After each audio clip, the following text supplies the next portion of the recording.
Yeah, let's get into strategic partnerships. Where I want to kind of start with strategic partnerships, guys, is if I could go back 14 years and I've done a lot of partnerships, and using the word partnership doesn't have to mean an LLC partnership. This could be an agent that we just work with, just formally, like I'm going to give you guys a couple examples of that later. It could be a JV agreement. I think this community is by far, hands down, the best community when it comes to creating relationships and partnerships, guys, right? But when I'm looking at partnerships, I kind of think of like, what are the top 3 things I'm thinking about in a partnership, right? So before I kind of give you guys my 14 years of wisdom, I want to give you like kind of my top 3. Okay, so number 1 is experience, right? What experience do they bring? If they bring experience in a different area that I don't have experience in, could be a great partnership, right? There's often people that have helped me that know, like, I mean, I'm going to get to this in number 3, but like often agents that know, or somebody who knows a different area, right? You guys might know Palm Beach, Florida right now way better than I do. And if it helps me get into that market because you have that experience, then that's a great way to do it. And if you guys are students thinking about this, that's why we JV with a lot of people, right? So I think number 1, when you're thinking about it, you got to think about experience, right? Second thing is the skills. Okay, what are the skills that they're bringing? Is somebody bringing in underwriting skills? And skills could be monetary skills. It could be, is somebody bringing the money? Like you guys know all the classic partnerships is somebody brings the money, somebody brings the sweat equity. But ideally, you want to look for a partner who's going to bring in skills, right? And the third one, which I kind of talked on, is are they local and do they know the market, right? If somebody is local and knows the market, that's probably, guys, honestly, how right now when I'm partnering these days, that's who I'm partnering with, is somebody who really knows their market, somebody who can have either they are the boots on the ground or they know the boots on the ground, so we can do it. And those are, I mean, honestly, guys, that's what's allowing me to be able to invest across the country and what makes this community so cool. And people partner across the country because different people know different markets, right? So those are partnerships I'm always looking to actually grow currently, is people who know their market, have boots on the ground there. And then we could just, whether we're bringing in the capital or we're bringing our direct to seller company to find leads or whatever it might be. Anyway, those are kind of like the top 3 that I think about in partnerships. And then the only other advice I like to think about is some people, when you start a partnership, they want to have everything perfectly documented, everything laid out. I mean, if I'm talking, my brother's an attorney. So if I'm talking to my brother, I remember this conversation when I first created my first LLC and I'm like, can I just go get a template offline? And it was before ChatGPT, but I'm like, can I just go get a template and start my operating agreement? And he's like, no, you got to have all these things thought about. And when I've created new partnerships, like you got to think about this, this, and this, and you got to think about every if then what happens. That's great. And in a perfect world, that's what we should always do. But I want to encourage people, like, do not just not start a partnership because you're not going to know all the answers, right? So that's why I love JV agreements. And a lot of people do that in this community where you get some sort of framework on paper. And it could just be some bullet points in Microsoft. I mean, guys, it could be this simple. You could open a Microsoft Google Doc or Microsoft Word, write out 5 bullet points. This is what we're going to do. This is what I'm going to do. This is what my partner's going to do. And then sign that in DocuSign and start working together, right? Like, I think sometimes, and I'm careful saying this because this can come back to bite you later. But when you're first starting out, guys, just get started and start working together, and don't feel like you got to have it perfect, right? On the other side of the coin, like when I went and bought a 65 unit apartment deal with a guy that I knew that wanted to bring in the capital, and he was actually going to be a co-signer on the loan. When I did that and we were going to invest $2 to $3 million in this project, well, that's when I went through and we took the time to develop an operating agreement. We created an LLC. We did all those different stuff, right? So if I'm going to go into an investment that big, yes, I'm going to do that. But if I'm just going to go partner with Ken on a deal in Colorado on a single family house flip, we're probably just going to put together a simple 1 to 2 page agreement. I'm probably going to use ChatGPT to help me doctor it up, right? And I'm going to tell ChatGPT, help me. This is what I'm trying to do with Ken. Here's 5 bullet points. Have it spit it out, proofread it, have a meeting with Ken, make sure we're on the same page, and then sign it and start working together, right? That's as simple as you could literally start a JV agreement just like that. So I'm going to pause for a second for questions so far. And also, if there's no questions, I'm going to let Clint chime in to see what other things I missed we wanted to hit on. Also, Clint's going to help me with questions because that's definitely one thing I am not able to do as well as Pace is keep up. I just need a humongous screen, and then I could just have all my questions. Ken's going to have to help me set that up. Cynthia has her hand raised, Casey. You want to go to Cynthia? Go ahead. Is it from early on, Cynthia, or do you have another one? You're on mute if you're on, if you had one. Hi, Casey. Can you hear me now? I got you now. Yep. Okay. I've got another one. It's up in Ohio. It's an agent that I sent her an LOI yesterday, and she really wants to talk about the terms of the LOI. I can email you over the LOI to look at, and I can get the agent on the phone. Sweet. It's a single family. It's a single family, and she just wants to have the terms, she wants to understand the creative process that we do a little bit better. Okay. Yeah, I'd love to. If you want to, you said you are able to forward it to me, or you already did? No, I haven't, but I will right now if you want to. And then perfect. We can get, what are you going to get on the call in a little while with her, or are you doing it now? Yeah, let's do it in a little while. If you don't mind, see if she's available in the next 30 minutes, but that could be our first one if you want. Okay. All right. Yeah, I will get her. I'll get that set up while you're doing your thing right now. Perfect. Okay. Thank you. Let's do that. Okay, great. And I love it. Man, you guys can always interrupt me to bring a deal to call. That's what this is all about. So awesome, Cynthia. I appreciate it. Cool. Any other thoughts on partnerships, guys? Or maybe you're like, man, what do I do? Like, I want to do a partnership, but I'm not sure if I should, or like, who should I be partnering with? Any of those kind of questions? Yeah, Casey, are you there still? Yep. I do want to know the contract for partnerships, because I was talking with another guy about a mobile home park, and he said, well, I've never done a partnership before. And I said, yeah, I haven't either. So yeah, we don't know really how to do the partnerships. And I've asked I asked another lady yesterday that I'm working with my LOIs about, she said, find me a deal in Indiana, 2 million. I need to make sure I find a 2 million deal so I don't have to pay taxes. So I texted her back, and I'm like, okay, well, let's get a contract in place. What's my role going to be in this? So I didn't hear back from her. The question kind of just got ignored. And so is it really something that we need to do before the deal? Am I jumping too fast? Is that why I'm not getting good responses on, okay, yeah, here's what we're going to do? Do I have to wait till I find the deal for people to talk about the partnership? Yeah, the chicken or the egg question. Or chicken before the egg. Yeah, great. Right. It can be done. I've seen it done both ways. I'll tell you this. When it comes to raising money, it's a lot easier for me to raise money for a deal when I've got a deal and have a contract. So, those are partners too, right? Those are my private money lender partners, or actually people in my fund that are limited partners. And I could just tell you, it's a lot easier for me to position and pitch it when I have a deal, right? But at the same time, I don't like going out and making a bunch of offers if I don't know I can close them. So it really depends on the person, right? And what they're looking for and your relationship with them. Okay, so everybody's going to be different. What you're saying is we usually don't write the contract until we have a deal. Yeah. And we're looking for partners. Yes, I would agree with that. That's where you can have a framework. Again, and even if we keep talking about, Melissa, thanks for sharing that ChatGPT genius thing. Like I would use ChatGPT even to prompt it, be like, hey, this is what I want. This is what I'm thinking. This is what I'm trying to do. And prompt it with ChatGPT, and it can give you some kind of a framework. But yeah, some people might want some sort of framework, but the beauty of it is you can do it exactly however you want to do it, Cynthia.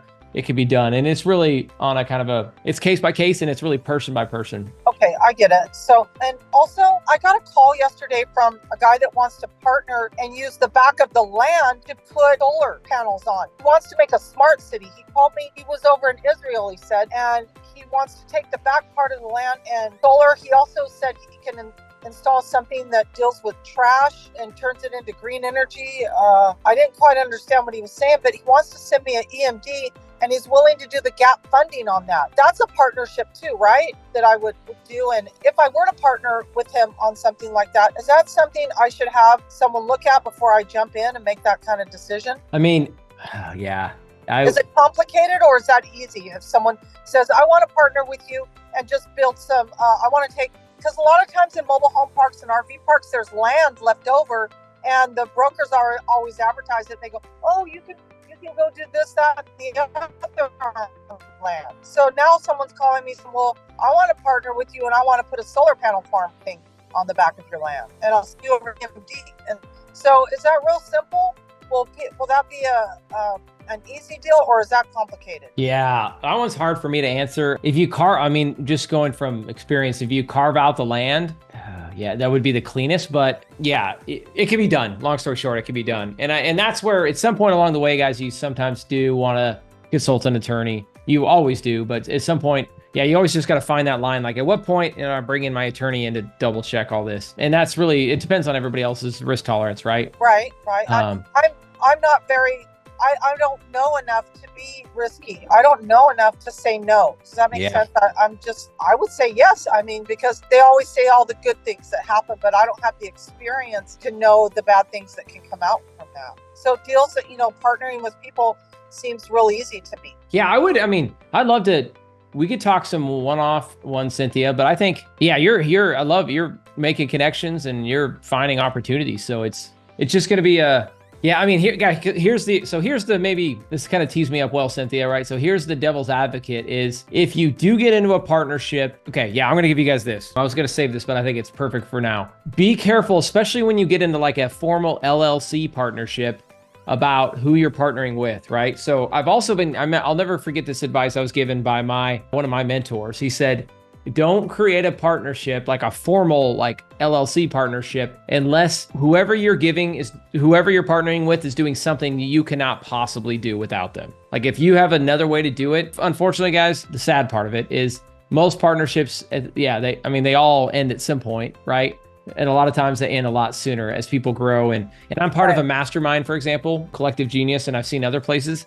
It's almost, they say this, the guys that have been doing this for years, they see kind of the young people that come in and they got the operator and then the COO and the visionary or whatever the two kind of partners are. And they almost always grow apart. So I definitely caution you, if you're going to go formally into a partnership and create an LLC, like you better know this person really well. This advice was given to me and I think it's held true, is unless that person does something that I can and unable to capably do, and they're just such a rock star at it, like I'm just telling you, because here's been my experience. I've had partnerships and you really don't know till you get into it as far as how much, like, okay, where I've struggled two different ones. So I had one partnership where I had a partner that good friend of mine, still love the guy to this day, great guy, right? But he didn't have the same kind of push and drive that I did. And we initially structured our partnership as 50-50. And that became very problematic as we started to go, because I was going, you guys probably know me by now, I'm going 100 miles an hour and I'm trying to build multiple integrated companies and do content and build a brand and raise money and do all these things. And my 50-50 partner was nowhere close to matching my pace. No. So then that becomes a very difficult conversation when you got to go talk to your partner, because they think what they're doing is bringing value, and then you guys just have that disagreement, right? So that was one that I wish, and this was like 7-8 years ago, so I didn't know what I know now. So that's one piece of advice I would definitely give you guys is, if you're going to go into the partnership, be cautious when you're creating the LLC and create it with flexibilities, because you guys are going to grow. I keep giving the easy template one of like a 50-50 between two people. What I try to do is always create outs, right? So when I did my last partnership with my partner, who we did those 63 units over $2 to $3 million, is we made sure we had some exits, right? Because I want to have clear off ramps to where, hey, who knows how this is going to go, but we feel strong enough. And I felt like with this partner who was going to go invest over $1 million, this was a very beneficial partnership that I had. And at that point in my private money raising, I was probably not going to be able to take down this deal without this partner. So back to the point of, could I do this without them? No, I couldn't. But when I set up that partnership, I made sure that after like 2 years, we have kind of a scenario where after 2 years, if things aren't going how we both like, we've got an opportunity to divest and be able to get away from the partnership and go our separate ways. So that's one thing I always recommend. And then the second one, guys, is the time commitment. So if you guys hear anything about partnerships, listen to this, and you haven't done a partnership, you've got to listen to this. And you don't think about it until you're in it. And I didn't think about it until I was in a partnership, and my partner, he lived across the world. He worked in oil and gas, and we met together and when he worked at Shell, and he was across the world working in a different time zone, and great guy, another guy, really, really respect and like, but he had half of his money, or not half, but we had a 50-50 partnership. He had a lot of money invested in this, and he wanted to know what was going on, and he really wanted to understand it. He wasn't, we'll come back to that, but all partners are also not created equal when it comes to communication, right?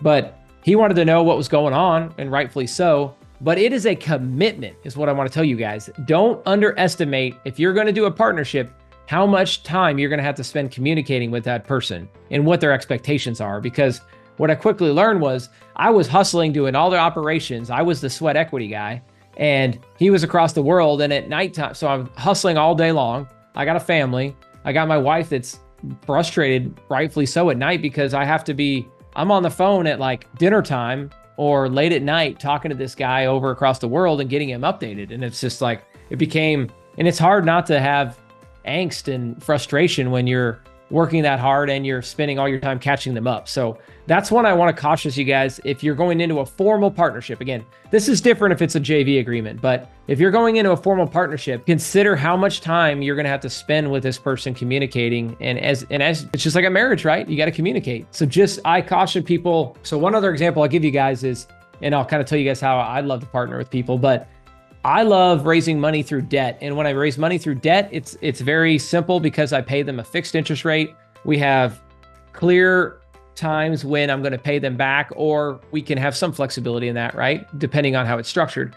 But I like setting up debt deals because they have clear and fixed ends, and the investor knows what they're going to get. I know what I got to pay them, and then I get to keep the upside. So I really like those. But if I'm doing equity deals, I have people reach out all the time. They're like, hey, let's do a 50-50 on a rental property or whatever it looks like, a partnership on buy and holds. And guys, buy and holds can be very messy, not only in terms of time, in terms of tax returns, all that. There's a lot to it if you're doing buy and holds and you're doing partnerships. So I'm very strategic in, if I'm going to partner with somebody on a buy and hold, I'm going to make sure there's one clear person that's doing the tax. If I'm going to partner on an equity deal that I'm holding as a buy and hold, it's either going to be so big, like I said with my partner, that we created a partnership, or I'm going to use my LLC and then I'm going to try to structure it to where like all the taxes, everything is done in my LLC. And then we create more of like a JV agreement to where like a profit share, if you guys will, right? But I don't often want to go, as you guys can see where I'm going here. There's a lot of work if you're doing a buy and hold. So anyway, I'm just cautious to do those. If it's a buy and hold,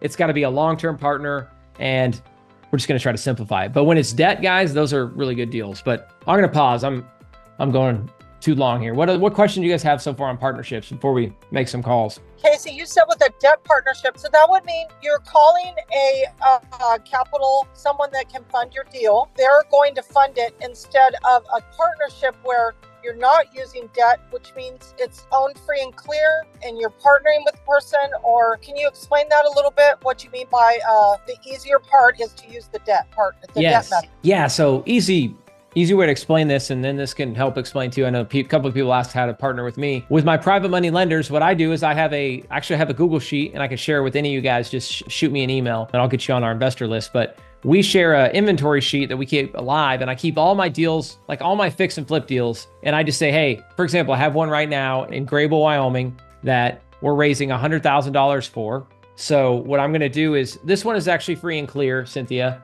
So the house is free and clear. I'm going to fund the down payment and also fund my rehab with that $100,000. And then within our little Google sheet underwriting, I just underwrite the deal and I say, hey, I'm going to use this money for 6 months. We're going to pay 12% annualized. And when we're done, we'll pay all the investor back, right? So that's a really oversimplified way. I'll also do them when second position. I do them all the way. And a lot of people in sub 2 do this, where I'll take over a sub 2 loan and then I'll go fund, maybe that sub 2 seller wants some money up front. So I'll fund the money that they need up front, and then I'll fund my rehab, and then my private money lender or partner, but I would call them more of a lender in this situation. He'll lend $50,000 to do all that, and then we'll go flip the house. And then once we flip it and sell it, we pay back the original loan, the sub 2 loan, and we pay back the investor. Did that answer it? No. Who's the debt? Was that one the one? That's the one you said you're on free and clear. You're putting money in the front to do to pay off the assignment fees, the person that gave it to you, and then he's going to do the money on the back, which is to cover your partner's doing the money on the back to cover the fix and flip expenses. Correct. That's not a debt example, right? Yeah, that would be a debt example. He's just funding, but I'm paying him 12%. So if he lend me $100K, I'm going to pay him 12%. If I kept it for a year, I would pay him back $112,000 after a year, assuming that I sell it in a year. Okay, so your private money lender is the debt. Correct. Yes. Yeah, exactly. Okay. All right. And are they usually at prime +2? Oh, as far as points? No, as far as rate. Oh, yes. Okay, good question. So here's the beauty of it too, guys, is when you're raising money or partnering, that could be a rule of thumb. That's what banks do. But to me, it's really, what is that person looking for and what is the risk of the deal? So we just kind of standardize our stuff. We lend anywhere from 10 to 15% is what we typically pay interest to our private money lenders. We typically don't do points, but so I know a lot of private money lenders do require points because there is a lot of time investment in the front end of it. Okay. Okay. Yeah, good questions, Cynthia. Well, cool. So guys, that's we could go deeper on partnerships. And if you guys have any other questions, feel free to reach out. But yeah, I guess to kind of wrap it up, I want to talk about agent partnerships and do some examples here in a second. But yeah, I mean, the biggest thing, I'll give you guys examples of like what I'm looking for. I'm always looking, the reason I love this weekly Zoom is you guys, these students are always bringing deals that they might be struggling to close. And I always love partnering with people like that are somebody who's in a different market, who knows the deal, or who can actually help maybe be boots on the ground, or maybe they can bring the money. Who knows what they're going to bring to the table, but they can bring something I don't have, right? Because what I have is a really good direct to seller marketing company. I have really good construction teams in Wyoming and Montana, but I don't have this necessarily in Texas or Florida or California, right? But when students are able to bring that to the table, or they're able to bring in, like I say, capital, or they're able to just bring in a deal, right? I'm not doing marketing actively in Florida or Georgia. We do a bunch in Wyoming, Montana, and South Dakota. So if somebody else is finding a deal and they can bring it, and I can help close it. As you guys know, my name up there is a closer, so I love helping close deals. So those are some main ones. And then as mentioned, I kind of talked about the lending. If you guys, I did want to share this one, guys. And here's a good example of a documenting and how to structure a kind of a partnership, if you will. We just call it a JV agreement. So I've done this with several students in sub 2 that they're called connectors, right? So if you guys have been in sub 2, you've probably heard of a connector, but when I first heard connector, I didn't quite know how does that even work or how's it structured, but it's really cool. And this is actually a deal I just did this week with a connector. So this sub 2 student, he is always talking to people who have capital and want to invest in real estate. And they know that, hey, I can invest in real estate. I get a good return backed by property, right? So he does all that. He does all the networking, but then me and him have a relationship to where guys, this is so cool. So this was actually Wednesday night. I just got done with my son's scrimmage and this sub 2 student brings him in. I'll tell you his name is Colin. So Colin brings me, he's like, Casey, I got this guy. He's interested in investing. So we hop on a call, but Colin has already like prepped this investor, and me and Colin knows my business. I've shared a lot of credibility and a lot of different things for him. So he's properly vetted me, and he has all the documents to go share with these other investors. So what he does is he gets me on a call with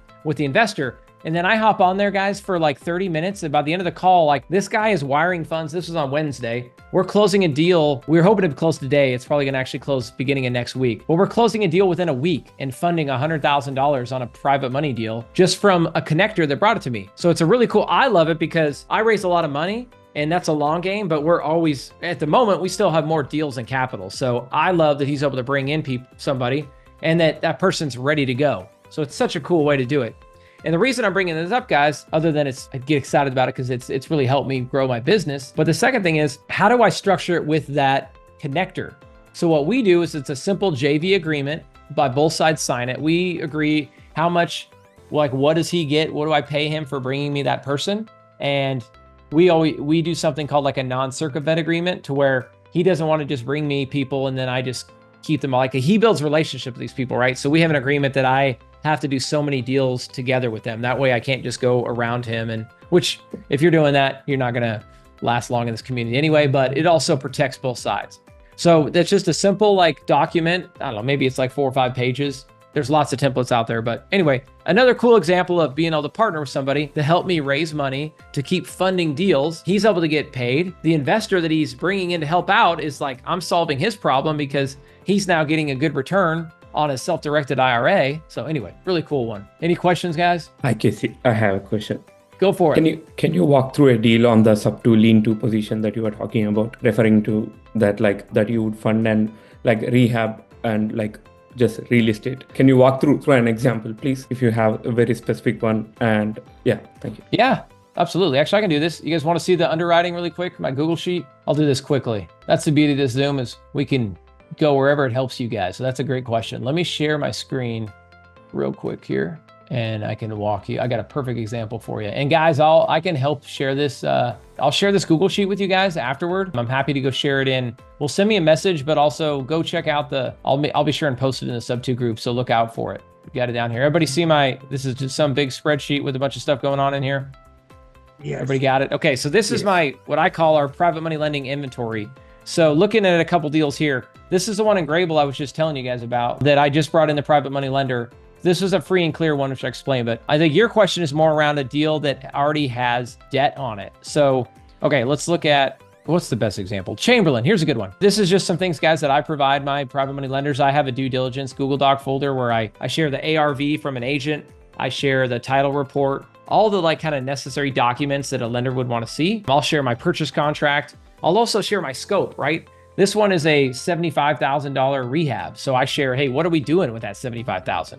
Right? So I'm going to get to your question here in a second, but through this illustration, but I basically say, hey, how long is it? It's 3 to 6 months. What are we doing? It's a fix and flip. As you saw, there's links. I see your links to the photos back here. This one, we're paying 12%. It was a $75,000 investment. But here's where, let's get into what you're asking. The existing loan is, here's the mortgage payment. I always say, hey, what current loans are in place? So on this one, there is a current sub-2 loan that we're assuming, right? So that current sub-2 loan is, the balance is $128,000, right? So I'm going to go borrow $75,000 here, right? So one very important number that you guys, if you're going to lend money or if you're going to borrow money, is what is the total debt on the property? So that's where I calculate this LTV. So if you guys see this, I'm simply adding the total amount of cash. This is what the investor is going to bring, the private money lender. He's going to lend me $75,000. I'm going to add that to the existing debt on the property. So that total, what I do is I divide that by the total ARV. So that's the other thing I haven't mentioned yet, is what is the property worth once I'm all done? That's this number here. And this number, as I mentioned, is verified by a real estate agent, like a third-party person. I don't do a full appraisal, you guys can, but typically you can get like a CMA, save you a little bit of money there. So anyway, you guys see that? So that's how I get this LTV. And so what I tell my investor is, hey, there's still 30% cushion even after we pay back the first position loan, which is the existing one, and we pay back your second position loan, which that might have been part of your question, is how do you secure them? Well, I secure them with a second mortgage on the property. It's recorded at the county, and then we sign a promissory note. But yeah, all the total debt with all that on this deal was 70.98%. So my goal is to keep my LTV under 70%, which, as you see, most of our deals are like that. I have a follow-up question on that. Thank you for the split. When you were about to raise the private money lender requires a purchase price. What was that for this fund before ARV? Like he gives you money, right? Like the money that is based 75,000 off, or like the valuation that is based for 75,000 off. This is the question. Yeah, I think you're just kind of like, so this deal was, you know what, guys, on this deal, I took over their loan subject to and didn't give them any money. I'm actually going to pay the seller when I go to sell it. I do a ton of deals like this where, I mean, this house needs over $75,000 worth of work. So, or maybe, it's somewhere around 75K. This lady doesn't have that money. And if she sells it now, she's going to have to fire sell it, or either way, she's going to take a big discount. So what I did is I bought this house, literally the purchase price, to answer your question, was like $128,000. And then I'm going to go put $75,000 in renovations. And that's what helps me get up to the ARV value. Does that answer your question? Yes, please. Can you show what is the lien position one value now? Lien position one is $128,000 right here. So you did the purchase price on straight out of the lien position, whatever it was. Yes, exactly. Yep. This was a straight up sub-2 deal where when I purchased it, I didn't give the seller any money. We're actually going to pay them on the back end a little piece of the profit, of the flip profit, which is a whole nother Zoom we could dive into someday. We do a ton of these deals, guys, because I like it because it's a win-win, because the seller, they actually make a little bit of money on the back end, which they probably would not have made if they had just sold it for cash. So it's a pretty good deal. And it helps us because I don't have to go fund $128,000. And maybe that's what you're getting at. Like, well, what about who funded the 128? Well, yeah, it's a 3.5% loan, and I just take over the payments. Thank you. Yeah, you're welcome. Good question. What other questions before we talk about strategic agent partnerships? Jason, the team has been answering in the chat, but Damien had a good one on how does the connector make the money? So they've been answering it, but maybe you can give your perspective on it as well. Yeah.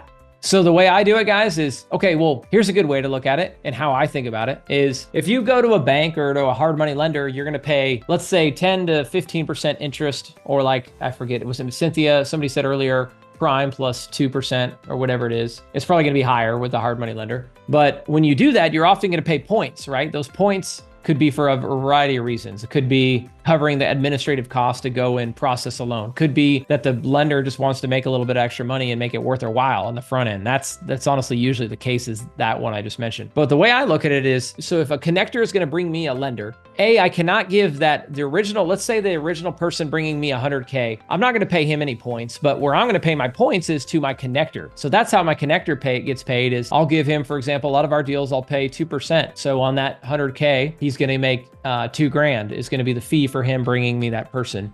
And essentially the points in this scenario, which are the origination fees, the money on the front end, I'll just pay that connector $2,000 when we close. Then the connector's done, and then I just work with the investor. Well, my connector, it depends on the connector. This particular connector stays involved because I think he does a really good job of like, he doesn't just hand somebody off and then just let them kind of throw them off to the wolves. But that's one way we structure it. But you can also structure it as a profit share or as a partnership. I've had some connectors that are like, hey, I just want to get paid a little piece of the flip when you get done. So that's another way to do it. Good questions. Did I miss any other ones, Clint? I don't think there was any straight questions, but obviously they can still ask in the chat and we can circle back to them.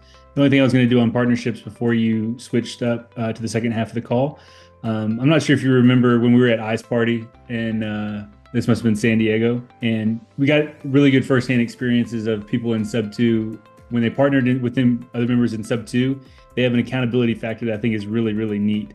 It's such a close, tight-knit community that most people honor their deals, whether they're good or maybe they go bad. So I don't know if you want to share a little bit about that experience and how that relates to people outside of the group. So just more added value from Sub 2. Yeah, good point, guys. It's like, oh man. So when you partner, the part of maybe the bad part of partnerships is some of them go bad. They don't turn out well. But the beauty of Sub 2 is it is such a tight community, and could be a good thing and a bad thing, but I think it's a good thing. Is like, if you're I don't know, word gets around, right? So the cool thing about Sub 2 is everybody kind of has done deals together, knows what everybody's doing. So it really helps kind of self-vet people. So typically you can check it, just like you would get references, right? You could check with other people in the community. And I just remember what Clint's referencing is we had ran into a lot of people. This is at Bigger Pockets at BPCon, and it was a Sub 2 party. And we just met some people who had bad experiences or they weren't getting paid back. And it's unfortunate, but those people don't last, right? Is the people who do what they say they're going to do continue to be a strong part of this community, and they just make it stronger and stronger to where, and that's what's helped us, right? It's like, I don't know, like when I'll give another example, that same call I had the other night with Colin, the connector, and the other investor, is Colin's able to be like, yeah, this is like my 12th deal I've done with Casey, and he's performed on all of them. And me and Casey chat almost every other day because we're putting more deals together, which is really cool. And but now, just doing what you say you're going to do when you say you're going to do it, which is to me the definition of integrity. When you guys show that, it becomes easier and easier. And I think what the point Clint was making is the beauty of this community is you can kind of self-vet people, and people, I don't know, people don't last a long time in here if they don't show integrity and they don't like to work together, or they're not good partners. But you can really kind of self-vet people. And I think, I don't know, there have been people who've lost money absolutely in Sub 2 in this community partnering with people. Definitely happens. But I would feel more comfortable partnering with somebody or taking that leap of faith with somebody who's in this community just because of what this community stands for at the end of the day. Well, okay, I think and hopefully I answered my question, guys. So a couple people asked what I'm looking for partnerships. And if somebody's watching this video in 3 years, I have my fund, Bighorn Capital Fund. So I'm always looking for accredited investors. And even if people are not accredited, I still want to have a conversation, because maybe we could partner on a deal together, or maybe they could lend on another deal, just me and them one-on-one, right? So anytime somebody can connect me with private money lenders, or if somebody watching this is a private money lender, I would love to look at partnering. So that's one big way. I'm going to talk about agents here in a second. But the third way is people who can bring deals, right? And people who I did want to highlight this today, guys. The No One Left Behind challenge has been so cool. And I'm going to show you a deal that we're about to close today that I'm actually going to hopefully call and close it out. But man, like literally, how awesome is it that Pace and the Sub 2 community created this challenge where I'm on 2 teams of 12 people that are all working together to close deals and get reps and make money together.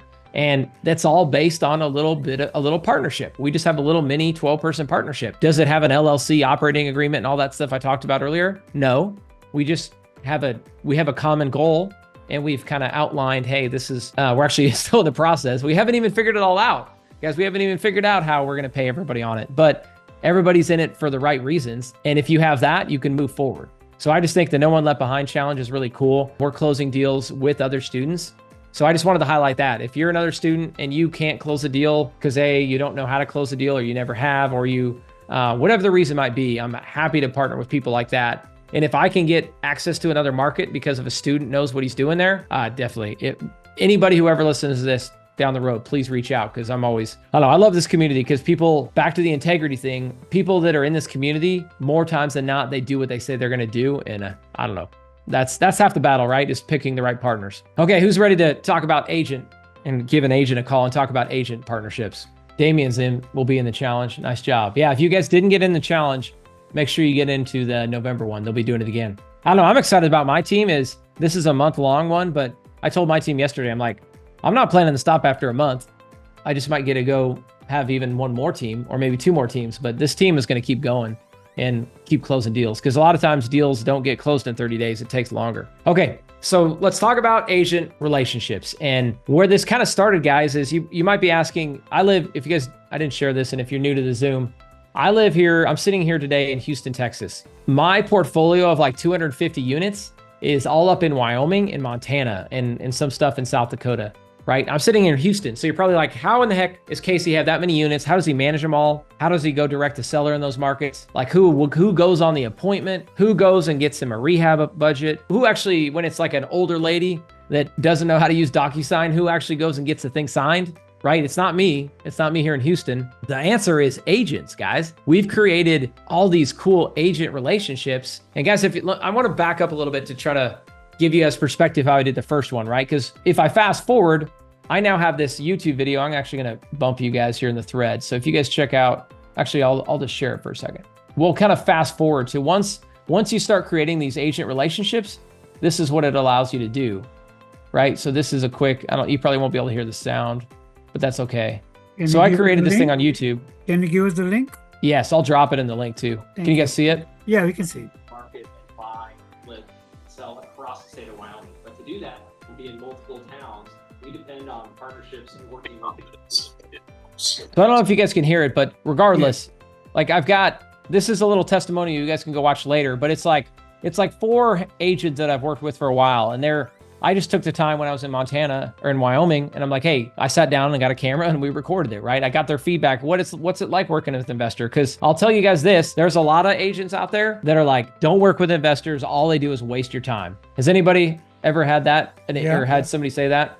Yeah, sounds like a couple. They don't even reply when you say them that you are an investor. Yeah, they don't even want to, they'll hang up or just say, hey, no, thanks, but no thanks, right? Sure. And I've had that too, guys, but I'll kind of show you like how it started, right? So the first one, I believe his name, it was Pat up in Cheyenne. So fortunately I had a relationship with Pat, or not, I didn't know him super well. He was a good friend of my brother's in college, or at least they knew each other and I knew who he was, and he was an engineer and I kind of met with him. But anyway, it started off with a phone call and we just kind of shared our goals. And I just said, hey, at the time I'm like, I want to do more property management. I'm not a broker. And I was kind of talking to him about that. But what it turned into was I had a direct to seller company. I was closing deals a lot. He was an agent looking to get more listings. And we created this kind of cool win-win where now, and this is how I frame it up with all of our agents. These agents, when I get a deal, let me just show you guys my structure a little bit, kind of bottom up, right? So I have cold callers and texters that are finding leads. And I have a lot of also inbound, like Google pay-per-click, radio ads, website, all these other leads that come in, right? But once the leads get worked up, it goes to my lead manager. My lead manager then goes to my acquisitions person. And that person, she vets them, she builds rapport and figures out if it's a deal. If it's a deal, or even if it's not a deal and she's not sure, we push it to our agent. So for example, the guy that I mentioned at the beginning, I would send him to go look at the property and then say, hey, Pat, here's a deal. I want you to go look at it. I want you to go meet the seller. I want you to be able to get photos, give me a rough estimate on the rehab, and then go pull comps. Right, guys? My underwriting, I don't have to go spend a ton of time underwriting because these agents do it for me. And I don't know the ins and outs of every single market that I invest in, but I have agents that I trust that know those markets. Because as you guys know, one neighborhood to the other, you cross one street, it could be a completely different ARV. So that's where I rely on the agents to give it to me, right? So, but what's in it for them? You're probably like, well, why would that guy go out to all these properties for you and spend all that time doing that? Because it's taking time and knowing that they might not always get paid. Again, I'm just upfront with the agents and I say, guys, there's going to be a bunch of deals where nothing happens and it's going to be frustrating, right? But at the same time, I give them, anytime I flip a property, I'm not an agent, so I let them list my flip. So they like that. There's a lot of deals that they don't make any sense for me to wholesale or fix and flip. They just want retail and they want to list it and they want an agent. Well, I'm not an agent, so I give them that referral. And the other thing is just exposure, right? They're getting more listings. They're getting to go get reps, just like you guys as students, right? They just want more reps and I'm giving them that opportunity. But those are kind of the main ones they like. And you know what? The third one is I try to find investments. Okay, here's a cool tip for you guys. Find agents who are investors themselves. because what I did on that first partnership I told you about was he was looking for deals and he wasn't spending all the money I was spending on marketing to go find off-market deals. So he loved it because guess who was the first one to, guess who bought probably 50%, I bet, of our first 10 deals we wholesaled? Guess who bought 50% of them? It was that agent, right? He was the one looking at it first. He knew the numbers. We could quickly agree. Like I would always say, hey, Pat, you get first dibs. If you like it, before I send it out to all my cash buyers, you can take it. So a lot of really cool built-in ways that these agents, they're incentivized to do work, to go out there and look at properties for us. And now I significantly reduce my overhead. Because guys, I'm in a lot of masterminds where they have these huge sales teams and huge acquisition guys. They talk about like how many appointments can their sales guy go on a day? And they typically say 3 to 4 sales appointments in a day. Well, we can do I could do 5 to 10 of them virtually. And then I go call that agent and then I go disperse the agents to go look at all these properties, right? So my overhead stays down. These agents are always 100% commission and they're used to looking for deals. Anyway, it just works out really cool. So guys, any questions on kind of how to work with agents and partnerships? If not, I'm going to give you guys a call and kind of show you how I navigate it. Because the tricky part, guys, is, so that's kind of how you build a foundation, right? But now let's think about how do you actually get that agent on board with it? Okay.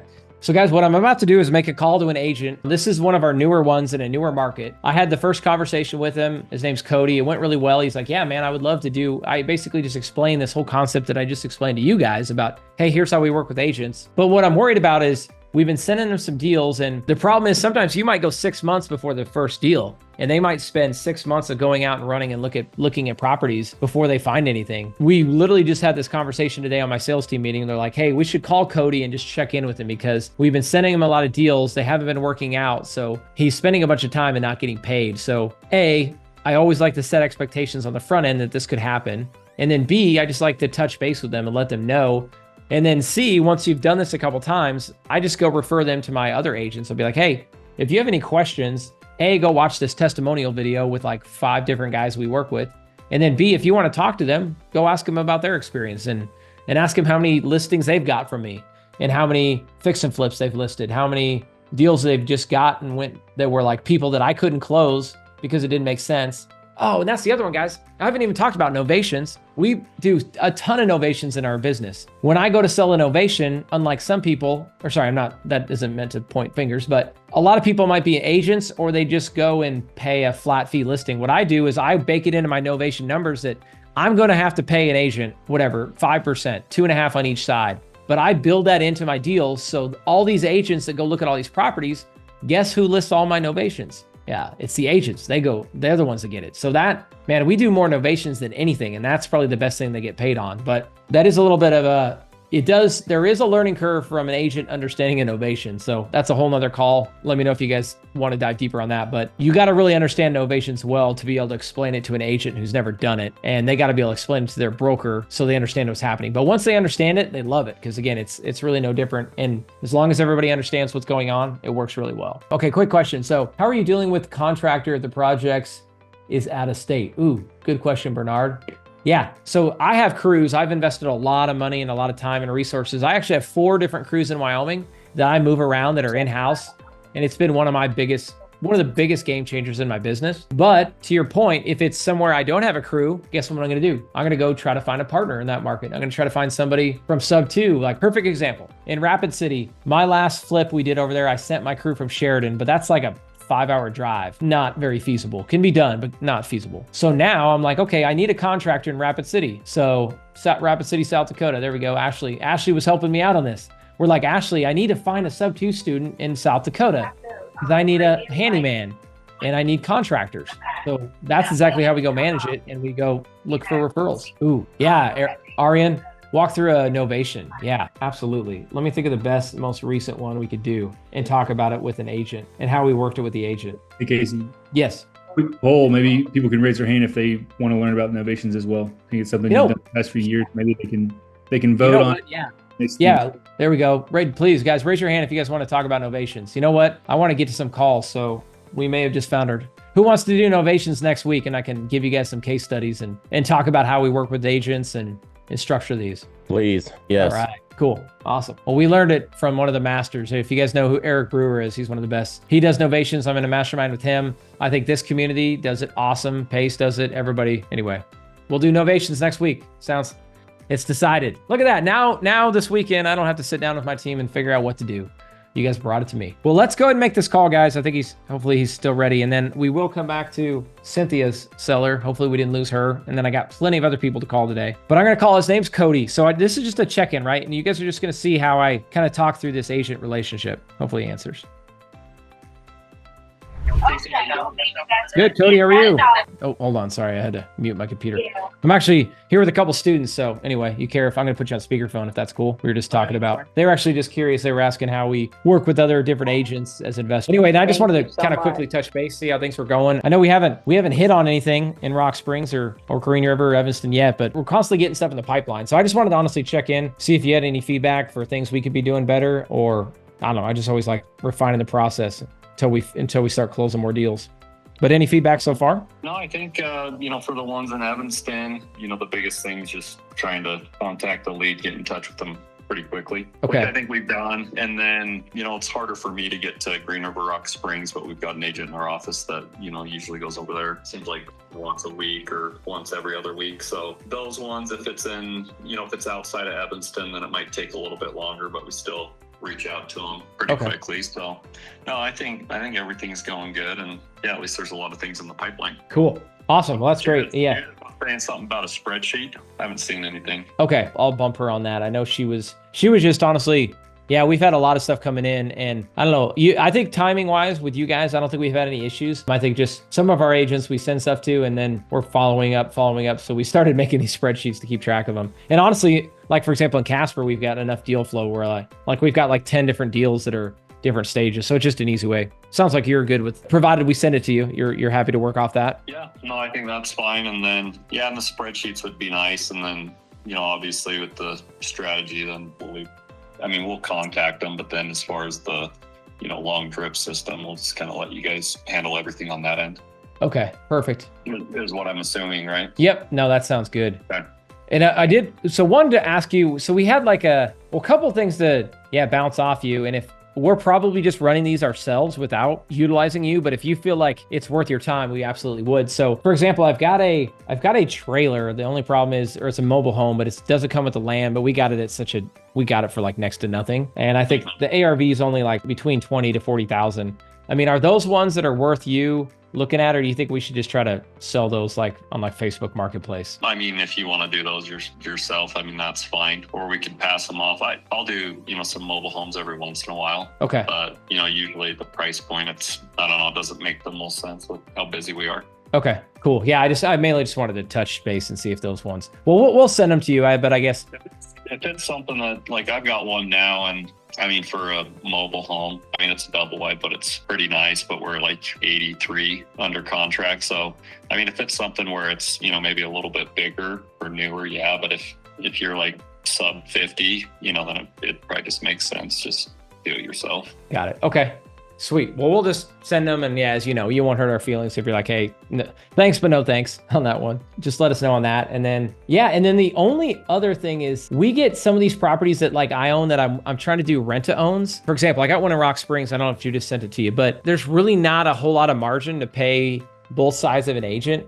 So what we typically do on those is we'll just use our in-house team, and we'll just use Zillow or for sale by owner, and we'll do like Facebook. But I don't know. That would be an option down the road because here's the thing. I can also pay like a flat fee listing service. I don't like doing it, but it's like $150 and it puts it on the MLS. But sometimes I'll do that if it's, if there's just not enough margin to pay 5%. But I'll tell you this, I have a guy in Laramie. He just is like, hey man, I don't mind. I get a little bit more exposure to my brokerage. And then he also likes it because his agents, they get to see the deal, and and I always pay a buyer's agent fee, but there's not enough room to do a seller's. Should we just do that on our own as well? Or I don't know if you got any feedback. Well, we can kind of take it on a case by case basis, because if it's like a MLS only type of thing, and then usually most of what we do is full service. So if we'll just take it on a case by case basis, but it might make more sense to, we possibly could, but we really don't do much, of like flat entry or any of the discount stuff.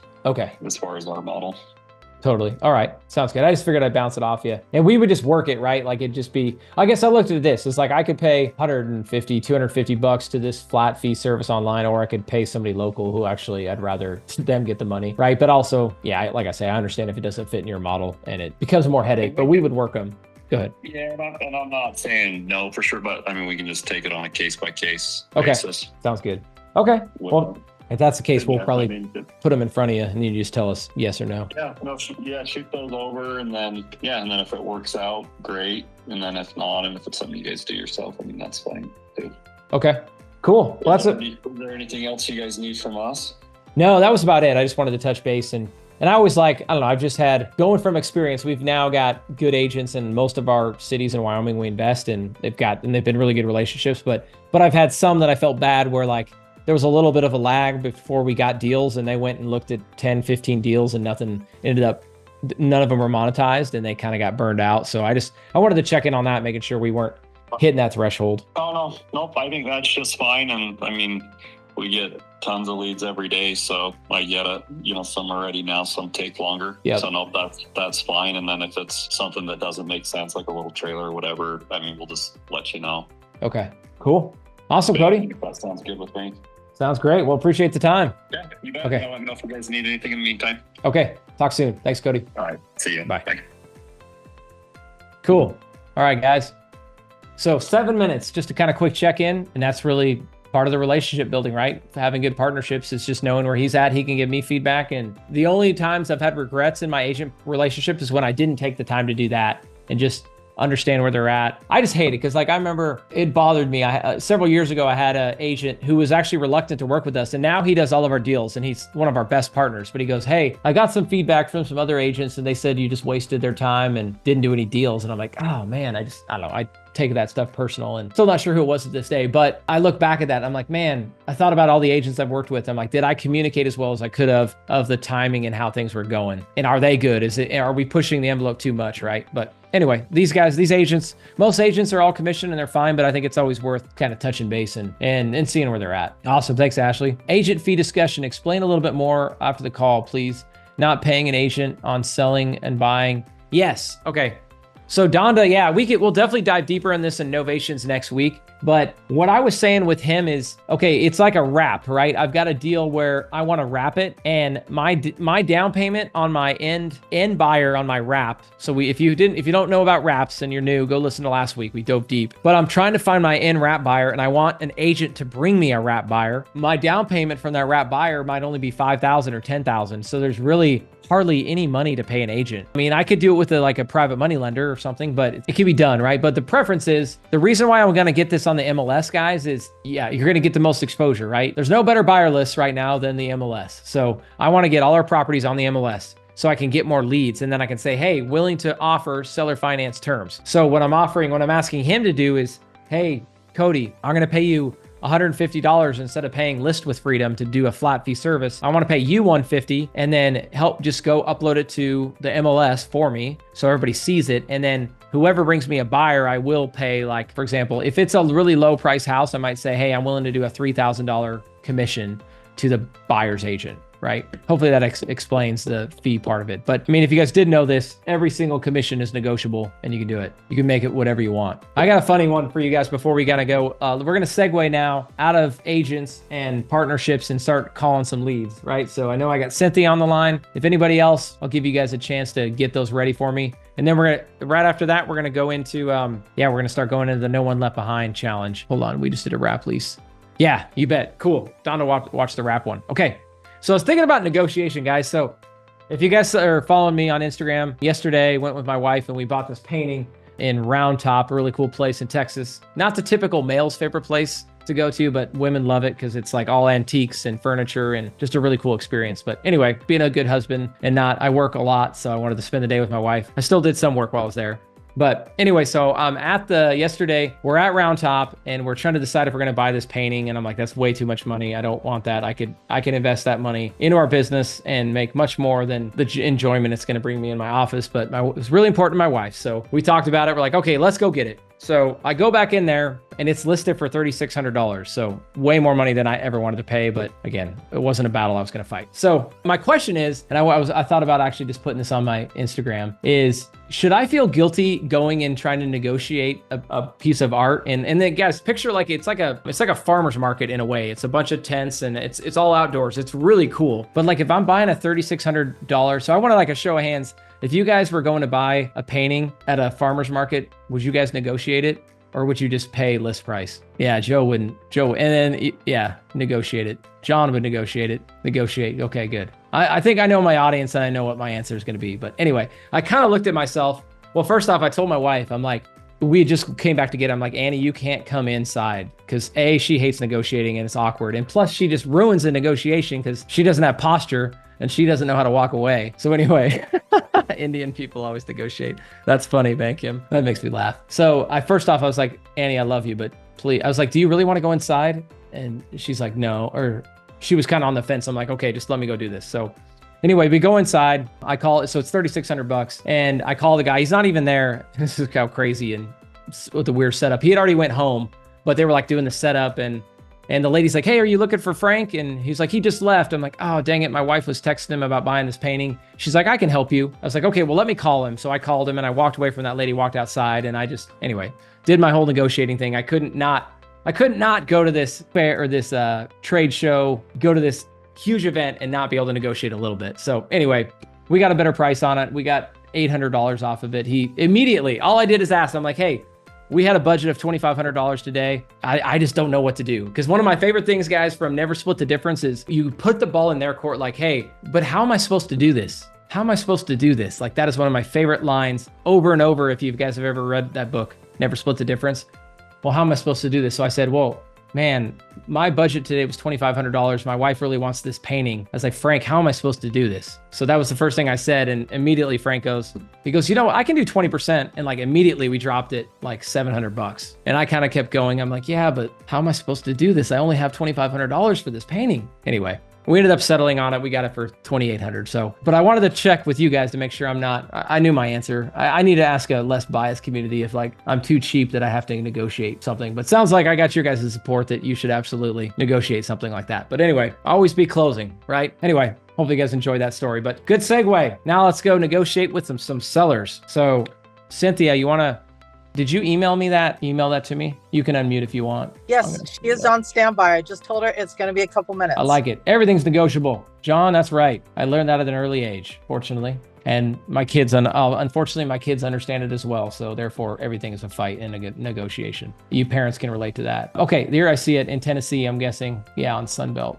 Okay, there's the house. You know what? I'm just going to share my screen, guys. And Cynthia, feel free. Oh, I can unmute. You might be muted, but feel free. I'm gonna share this with everybody, then give them a call. She said the seller is interested and he wants to learn more about the offer. So I sent a LOI from the LOI blaster. I'm focusing on people that, I tried to go with most of my offers free and clear. So I don't know if it's owned free and clear. Some of my offers were free and clear. Some of my offers were not. They were low interest. Some were high equity. So I can't remember what this one was that I got off prop.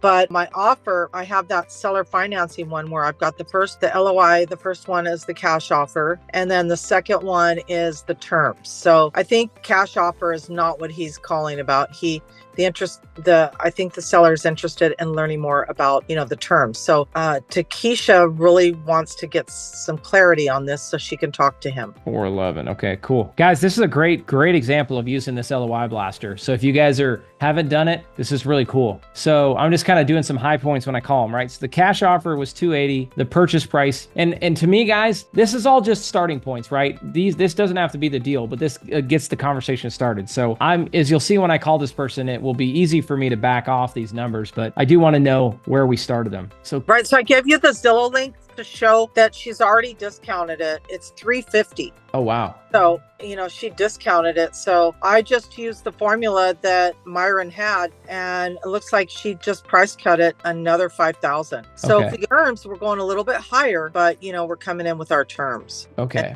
We want to do. And seller payments. Okay. Buyer pays. So you're going to pay 11 grand to their 14 days closing. Okay, exacting. Okay, so no buyer responsible for HOA. Okay, do we know, but I assume you don't know the seller's mortgage payment, right? I would assume. Right. I don't know it. Okay. I have PropStream, but I don't have it this month. Okay. No worries. I'll talk about that on that, but I'm just trying to think if I actually haven't, we just started doing this on my team. So we're still getting reps at like working off of this framework, but this is good. I can call her, and at the end of the day, I want to figure out, and I assume we haven't run any like sort of background on what we think this thing will rent for or wrap it for. I want to do that real quick. Zillow is showing what? Zillow? 1,900, 2,000 a month. Well, that's the payment. Oh, you're right. I could go over to Rentcast real quick. That's okay. Yeah, feel free to bump me in the thing. We'll go ahead and just call them. But my biggest thing is I want to figure out their payment, and hopefully this agent was willing to disclose some of that. And if anybody else has it, feel free to pop it into the chat. Yeah, I knew it. I was gonna say I bet Arian could figure it out. Wow, $1,150 a month. So they must have a really low balance.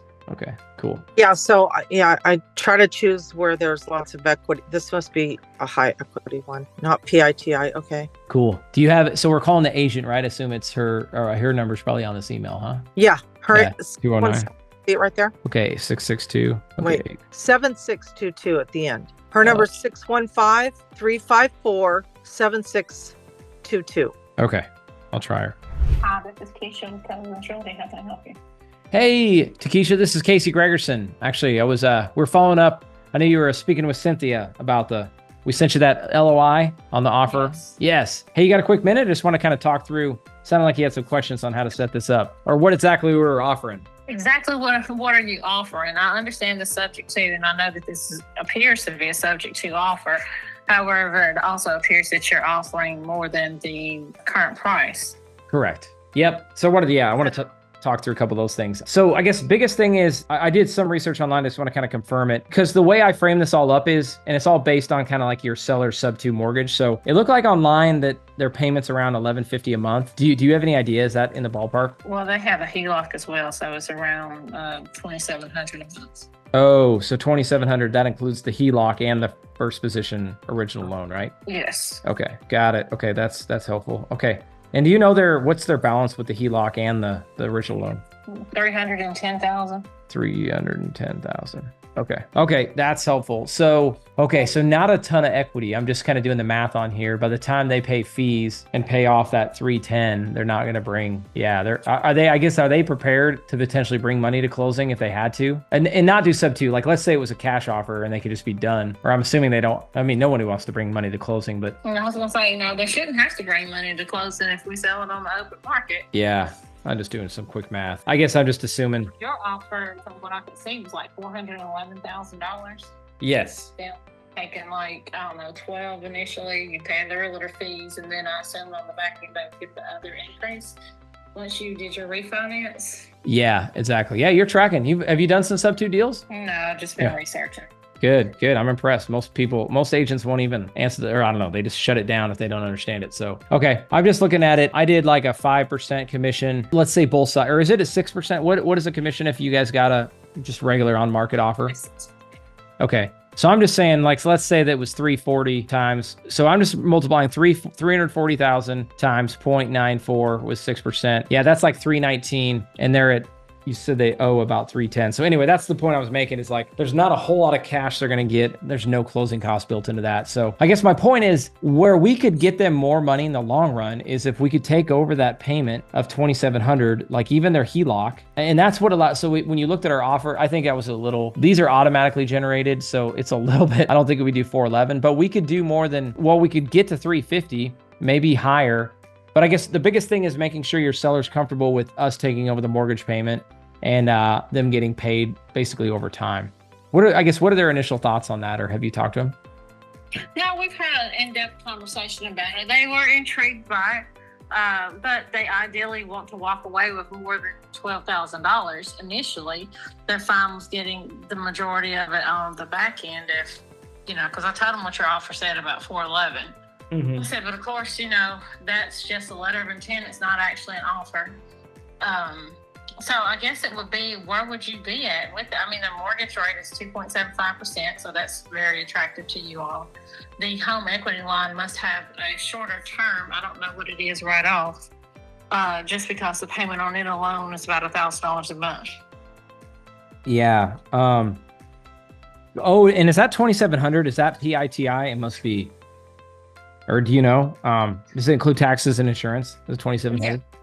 Yes, that includes everything. I mean, 1,700 of it is actually the mortgage payment. That's the 2.75% loan. Okay. And then the rest of it, the $1,000 is the home equity loan.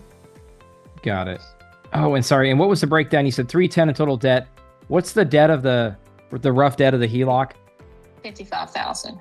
Holy Like cow. $55,200, something like that. Oh, yeah. Okay. And yeah, I'm sure that's extremely short on the HELOC. okay.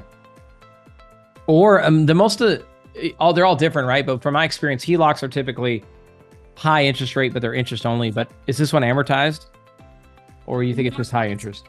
It's an adjustable rate, but even if it's high interest, then it's 20% interest. Yeah. Just doing the math on there for $1,000 a month payment. I'm also like a mathematician, Okay. so I like numbers. That's why I understand the subject too. Oh, yeah, you got it. Okay. Oh, I like it. All right, so I'm going to dive deep in there. You get the number. So here's where it's at. What we would put something together here is, I think we're going to be closer to 3. Okay.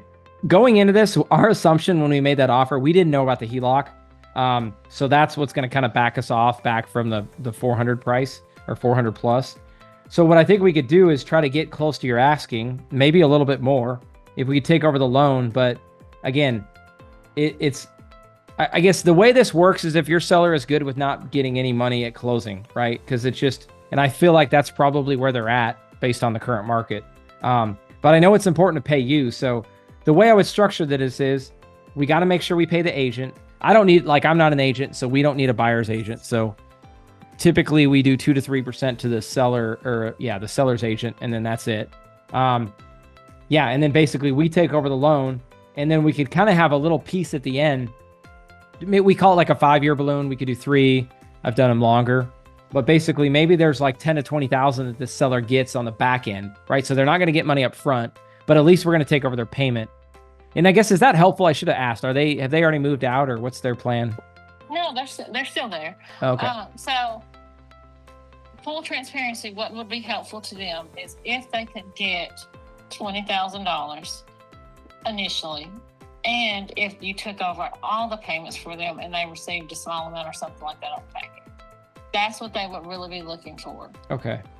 They actually talk to you. Of course, you're not the only subject to person that's come out and tried to talk to them. But we had a conversation with one, and that's kind of what I gained from that conversation. Okay.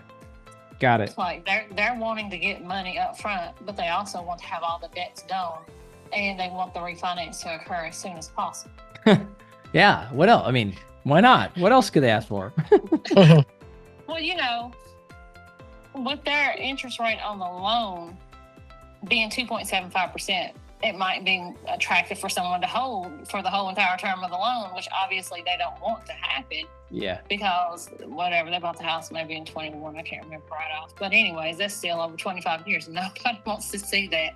So I like the fact that you're saying it could be 3 to 5 years. Would that be in writing?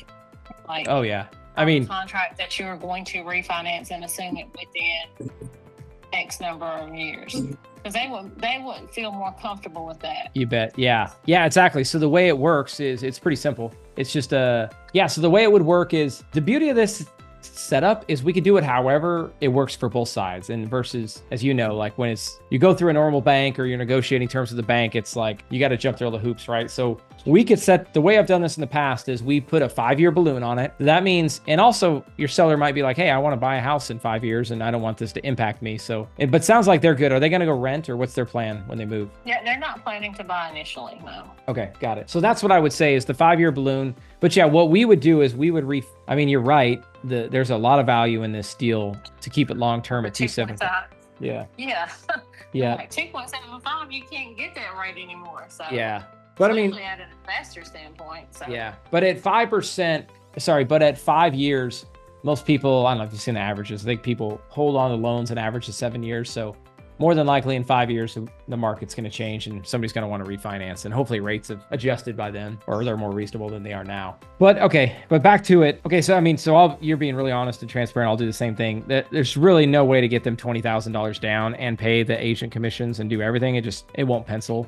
I mean, honestly, that's going to probably add up to more than, that'd be higher than the purchase price. So, but we do value the loan. It's just that HELOC too. If that HELOC wasn't there, this would be a lot. If this HELOC wasn't there, If the HELOC wasn't there, I could get them a cash buy.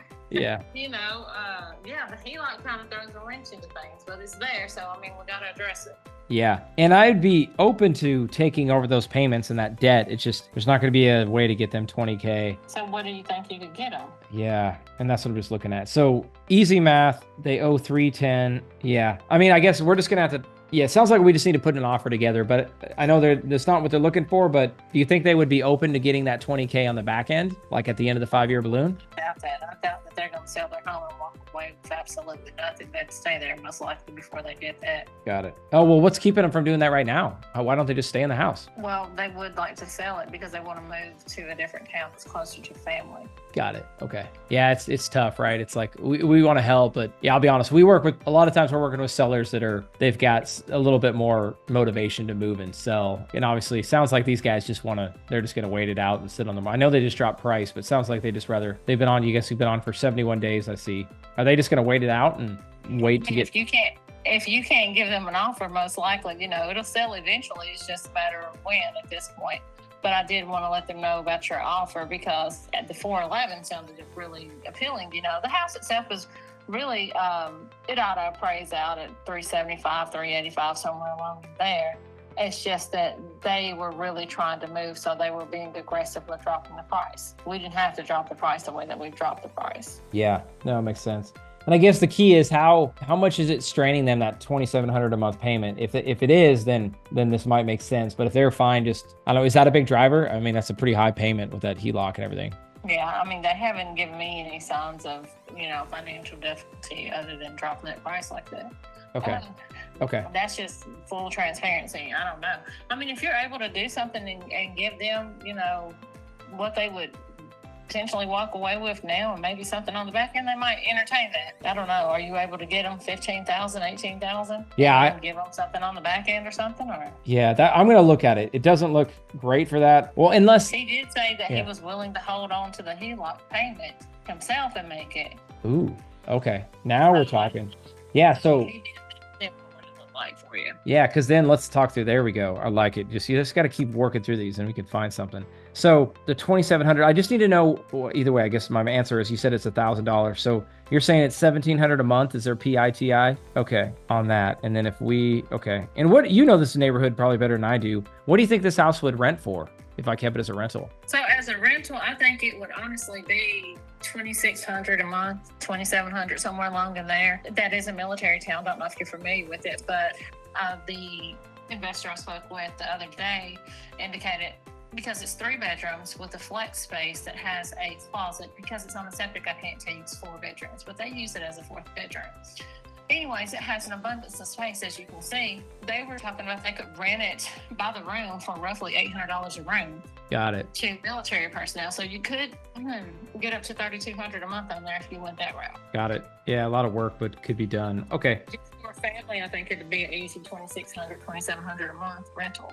Yeah. And it is a military town, so you do have that going for you, because a lot of people don't want to live on base and they don't necessarily want to buy a house. So, and it's a college town as well. Okay. Well, last thing, talk through that though, because is that HELOC attached? I assume it's secured by the house, huh? Or is it? It is secured. It's secured by the house. I mean, you would have to get him to go in and close the line of credit on there, and you'd have to ensure that payment was made monthly. It. But if let's say I give him 20,000, let's say the math works to where he gets 20,000 at closing. He's got other funds, I guess, to go pay off that HELOC. You think? No, he didn't indicate he had other funds. He said he was willing to make the payments. Okay, that's what I was thinking about. How do we get protected if it stays on the property? He doesn't make the payments, because we'd still have that $55,000 HELOC, unless you thinking he could resecure it somehow, or? I have no idea. Okay. Maybe. I don't know. Like, I don't know if he's got a 401k or anything like that he could attach to and take care of that. Because I know you can usually do a max loan of $50,000 on a 401k. I don't know.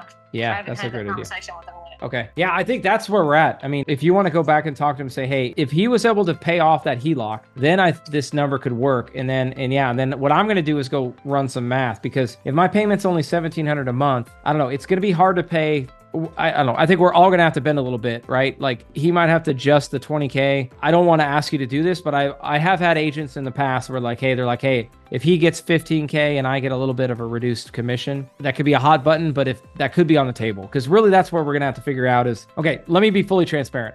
On my side, I'm looking at how much money it's going to cost me to get into the deal, right? So if that's 20K plus your commission and closing costs, whatever that looks at, say that's 30,000. And then I'm looking at, if I invest $30,000, what is my return? Like how much money am I going to make a month? And if I can rent it for 2,600 and my payment's 17 and I make 900 a month, then I just look at that. I'm purely looking at ROI, right? What's my cash on cash return? Does that make sense? You're a math person. You're probably tracking. So that's how I'm going to evaluate this. So that said, what would you do? So the more that we put down, the less we can, I don't know, the less favorable the terms are. Do you think? So we just need to figure out some flexibility on how much money we put down, if that makes sense. Yeah, when you say how much you put down, meaning how much money you actually pay him out of pocket. Exactly. Yeah. I mean, we could do this all day if he didn't need any money and he could take care of the HELOC, and then we could still pay you a full commission. Like then that would work. And we could even pay him a little bit more on the back end as well, because then we would be cash flowing every month.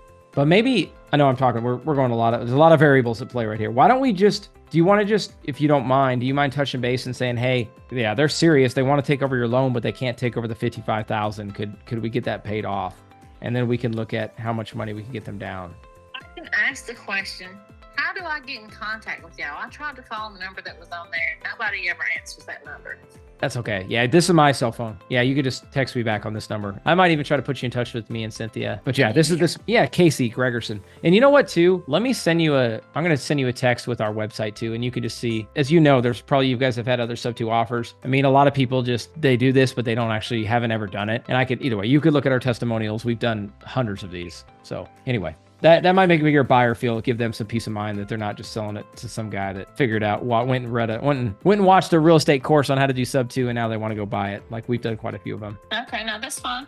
Really though, like I said, he's going to, most likely, it will be more appealing for him if he received money up front and he received some money at the back end, and he knew definitive terms in regard to what the refinance looked like. Okay, yeah. Because the other person did not have definitive terms, because I don't think that they wanted to let that 2.75% interest rate go. Yeah. And why would you?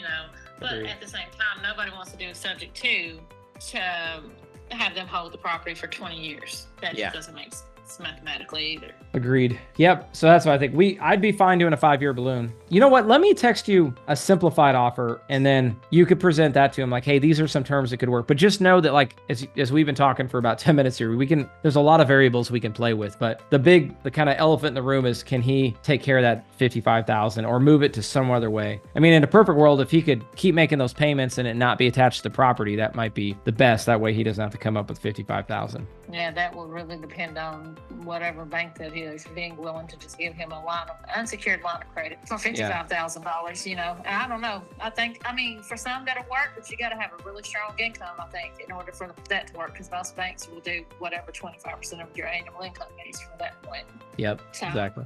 Anywho, it was good talking to you, but send me over this proposal with the, definitive terms for the balloon and everything, what it would look like if he could get on the back end if he took care of that HELOC. If you sent that to me, then maybe he can find a way to take care of his HELOC. I mean, maybe some cars are paid for or something like that, and you can just go and finance the car. Because for him to say that and I don't know this, but for him to say that he would take over the payment, in my mind, I'm like, oh, well, it must have been attached to a car or something like that. Okay. Because I know a lot of people use HELOCs to buy cars.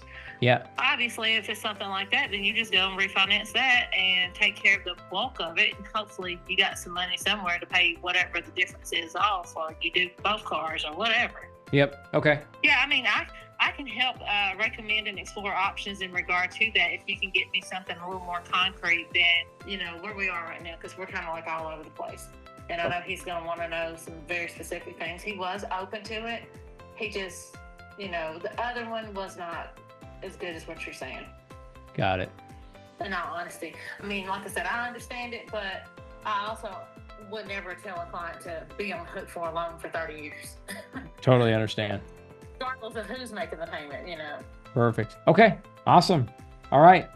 Well, let's Takesha, let's stay in touch. I'll give you kind of some bullet points that you can share with them, and then if you can go check on the 55,000, we can reconvene. Okay, sounds good, Casey. I appreciate it. Okay. All right. Thanks. Okay. Bye. All right, Cynthia, that was a good one. Oh, Nice good. work. I'm glad you like it. I don't understand why you have to, get rid of the $55,000 loan. If he's going to make the payment, if he will work with our loan servicing company that we use, we could always go and check it to make sure he does that. Are you just worried that he'll walk and then have a situation will come up, he'll not be able to do it, and we'll get stuck in a bad situation? I mean, doesn't it go both ways with that? If we're expecting them he's going to let us take one loan, doesn't he have that risk too? Yeah, a good point. Yeah, but so let's play that out. Let's say that after a year we say we go wrap this to somebody, and then he stops making that payment. The problem is that's 55,000, and I think that's what some people were saying in the chat. My understanding is they're in second position, so they're going to have a tough time. But either way, you're going to have to pay off that loan. And if he doesn't pay it, it's attached to the property. Like if we could get it if it was a HELOC not attached to the property, it would be a non-issue. But Did you say for sure it is attached to the property? I think so, right? I think it is. Yeah, It is. Typically- It's an actual HELOC. Yep. It's a good question. But yeah, so I've never actually seen this before where they were willing to pay that. And who knows? I mean, yeah, you could tell that lady wants to make something work. So I think you'd be surprised again, that was a good conversation with an agent. That's, again, I always complain to you guys, but that's why going direct to seller is so much easier, because he could have been telling us, yeah, you know what, I do have a 401k that I could take a loan off of and pay that off and get rid of this 55,000. But I mean, it's like a net, I don't know. The challenging thing is we're going to give him 20, but he's got to come up with 55. He's going to still lose 35, but at least he gets rid of the payment for sure.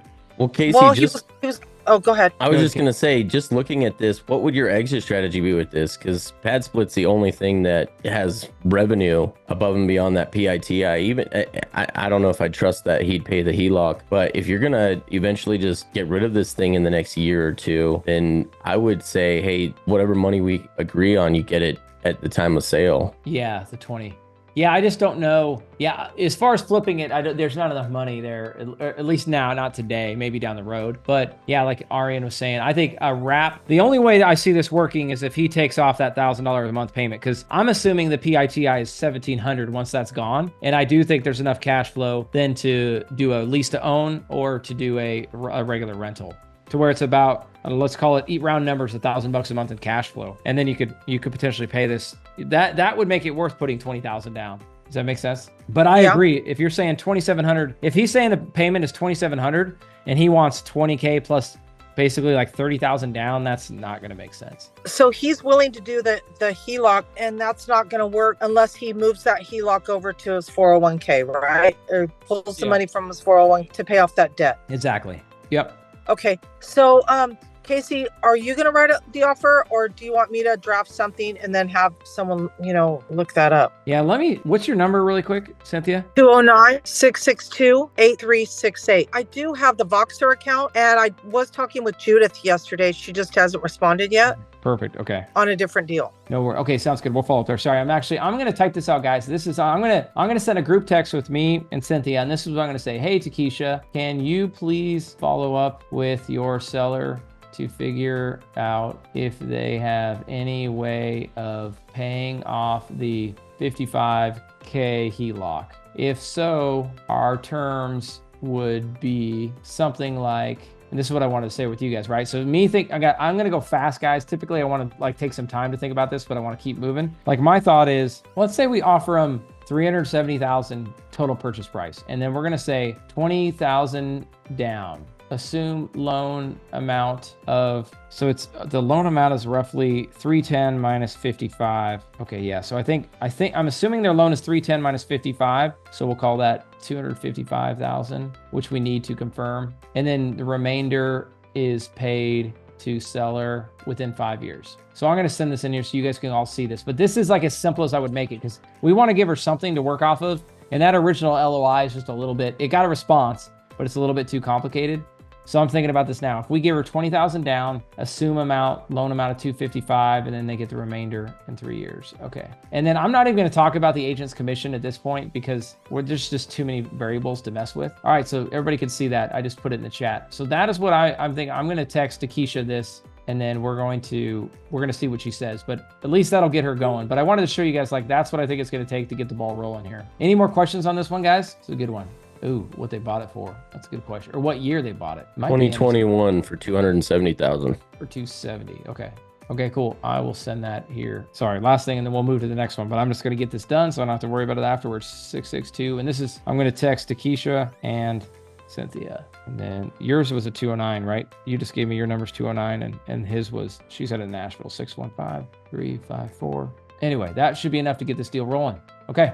Who's got a deal? Anybody got their hand raised to take the next deal? If not, pretty soon I'm going to be rolling into these no one left behind deals. And guys, appreciate everybody on here. If you guys want to keep working deals, do it. But also don't understand if everybody wants to hang out with me for 4 hours. But some of you guys do, so that shows your guys' commitment. Okay, did anybody raise their hand? Any deals you guys got? Oh yeah, Ernie's got one. Ernie's got one with the little guy. Ernie, let me call this really quick. I've got a deal that we're going to close out from last week. I want to do that one first. But first off, I want to call this lead. This was the lead I told you guys last week that he said, Paul's in the doctor hospital. I'm going to try this lady. Her name is Fran. Let's see if we can get Fran to answer. These people are very flaky, but they're about to be foreclosed on. And we've been building rapport all week. But this is the one I talked to last week, guys. Hey, Fran, it's Casey. Hey, how are you? You guys in the hospital now? Yes. Okay, got it. Okay, man, did he have an accident or just poor health? No, it's just, poor health. Got it. Okay. So if you don't mind, how old is Paul? He's 62. 62, got it. Okay. There's a thing that runs in his family. Oh, wow. Okay, got it. Yeah. So we won't bother him today, but I just had we're still working on this, and I had a quick question. Can I go real quick? Sure. Okay, so I got all the notes on everything, and you mentioned that the payoff. So you got the payoff. That was for the full balance, right? Through October 18th. You texted that number to me, right? Exactly. And I'm assuming you guys just called the lender and they gave that to you. We called and we talked to like 6 people. Oh wow, I'm sure that was fun. Another, because it's in litigation, and so they had to go through all these. We had to go talk to all these different people, and some of them didn't know what was going on, and we had to keep explaining. And well, you know what? No, actually, they never told us. Did you guys do it online? This is what we figured it is before, because when you pay something off, I believe the taxes are exempt. Oh, okay.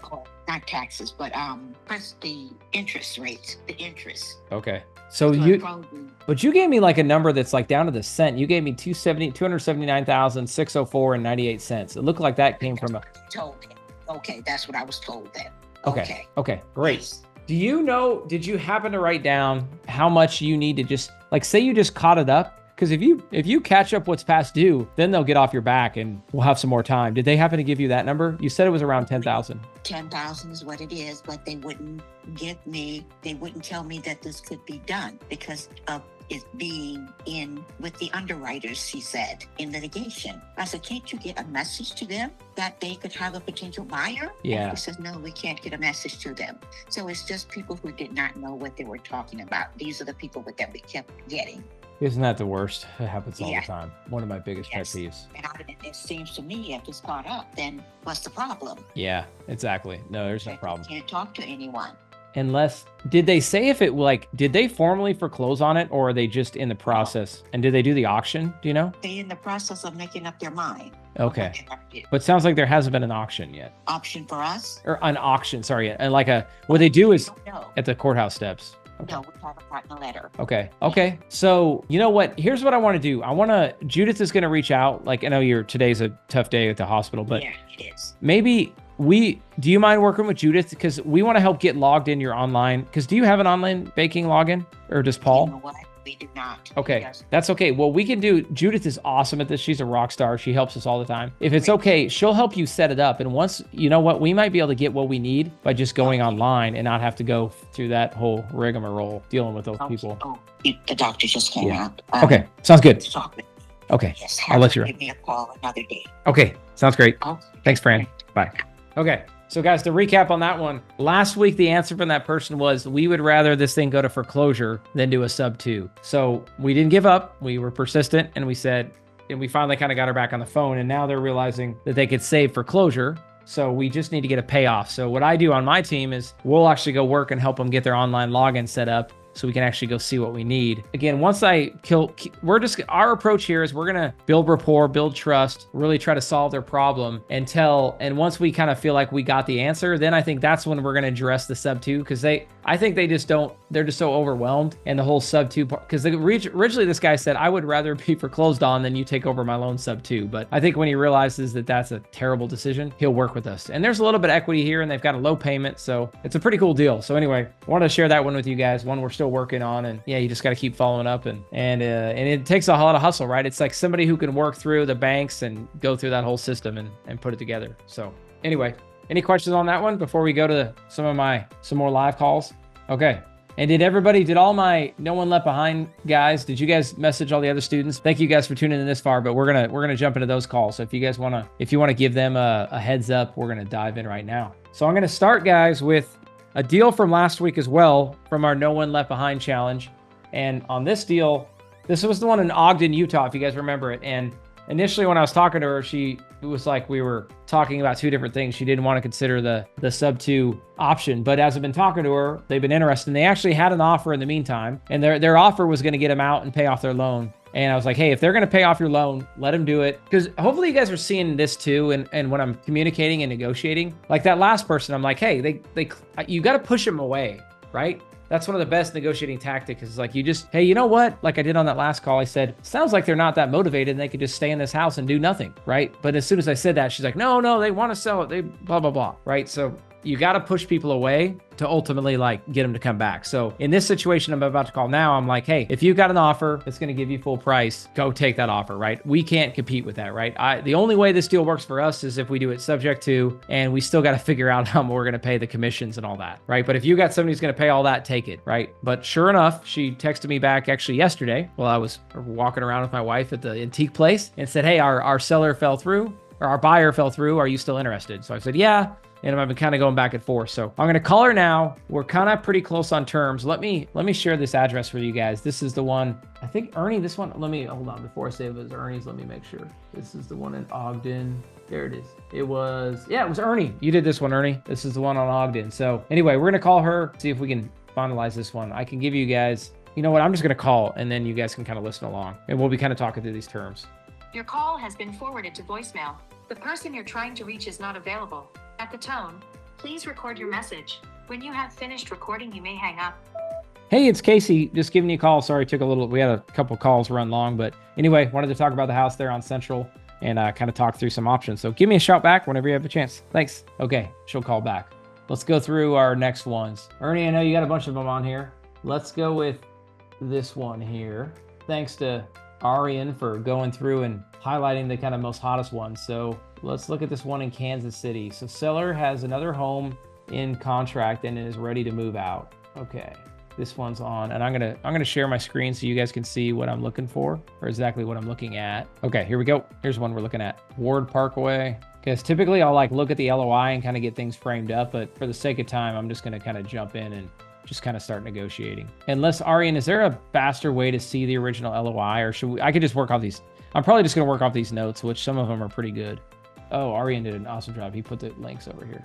Okay, we don't have LOIs on these, no worries. Okay, let me move. I'm gonna move this over here so we can, wow, we still have 44 people on this. This is awesome, guys. Okay, Kristen Walters is the name. We're gonna call this one right now.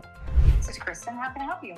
Hey, Kristen, this is Casey Gregerson giving you a call on the house there in Kansas City that you had listed. I think we sent you the LOI. Do you remember the one a couple days ago? I have not received anything. Okay, I thought that essentially DeAndre said he had connected with you guys and we had a couple notes. On the way to a wedding when he called me and I told him to send it over, I never saw anything.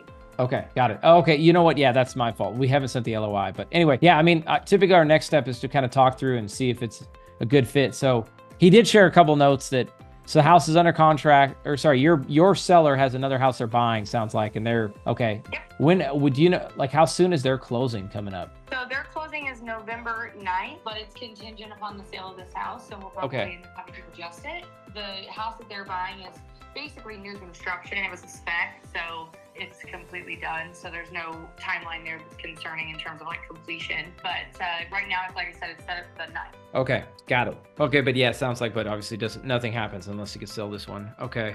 Exactly, yeah. Stalled out there if we don't have an offer. So, but yeah, that's where we're at right now.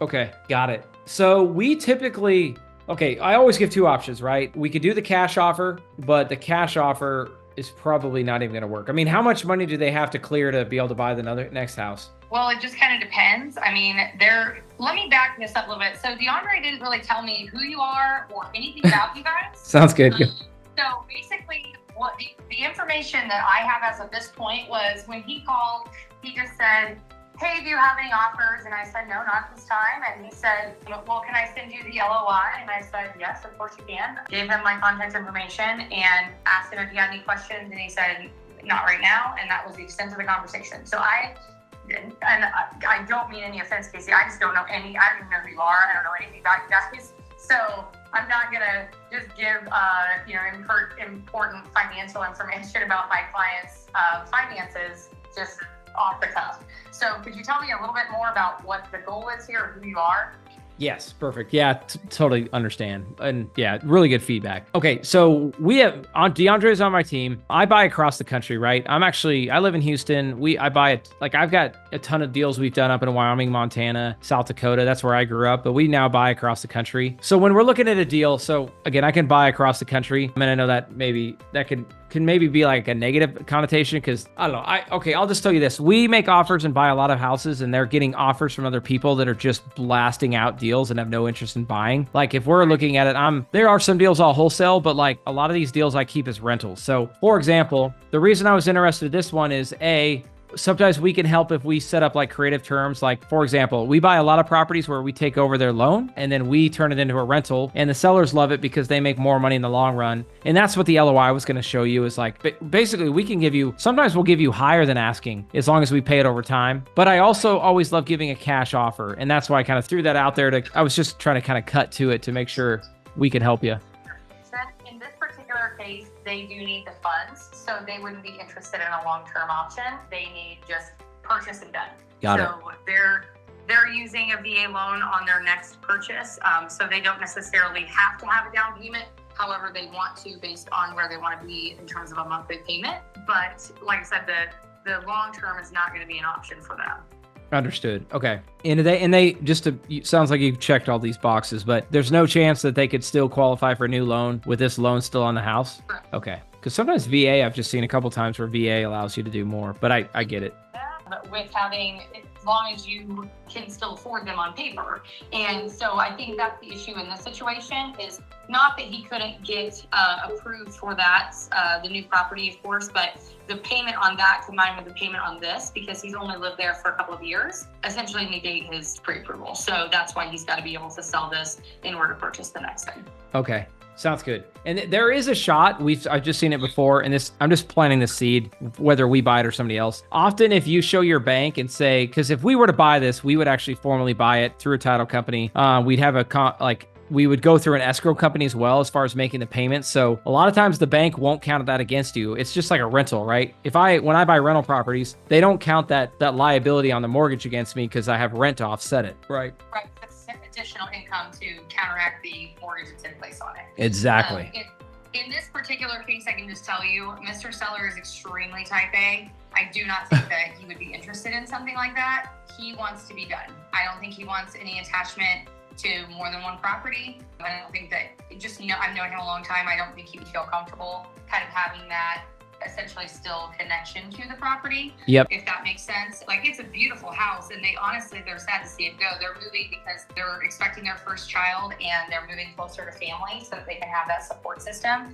And so he is very, very thoughtful in terms of his finances. I don't think that he would, if there wasn't like a family growth situation happening, that's a whole nother level of anxiety for him. I think that he would maybe be open to that if he was just a single guy. But in this particular instance, I don't think that he is going to feel comfortable with that at all. I think he's going to feel way, way more comfortable with just a clean, done and dirty deal kind of thing. Let me ask you this. We're listed at 320 right now. I don't necessarily know that let me rephrase that. I think there could be some additional movement on that, but certainly I understand when you're wholesaling or even when you're buying across the country, you want to make sure that you're spending your dollar wisely. So let me ask you this. If you were to purchase it or submit an offer, where would you be at in terms of a cut and dry deal? Yeah, I mean, without seeing it, my easy rule of thumb is 70% of what it would sell for. Like if there was a value add and it say this thing is worth 400 and I could put 10,000 in, I would do 70% of 400 minus what I got to put into it. But I don't know if is there much value add on this property, you think? I think there could be a little bit, but certainly not the types of numbers that you're looking at. And I definitely don't think he's going to take 75% of his list price. For sure. There's no way. It's not feasible for him. And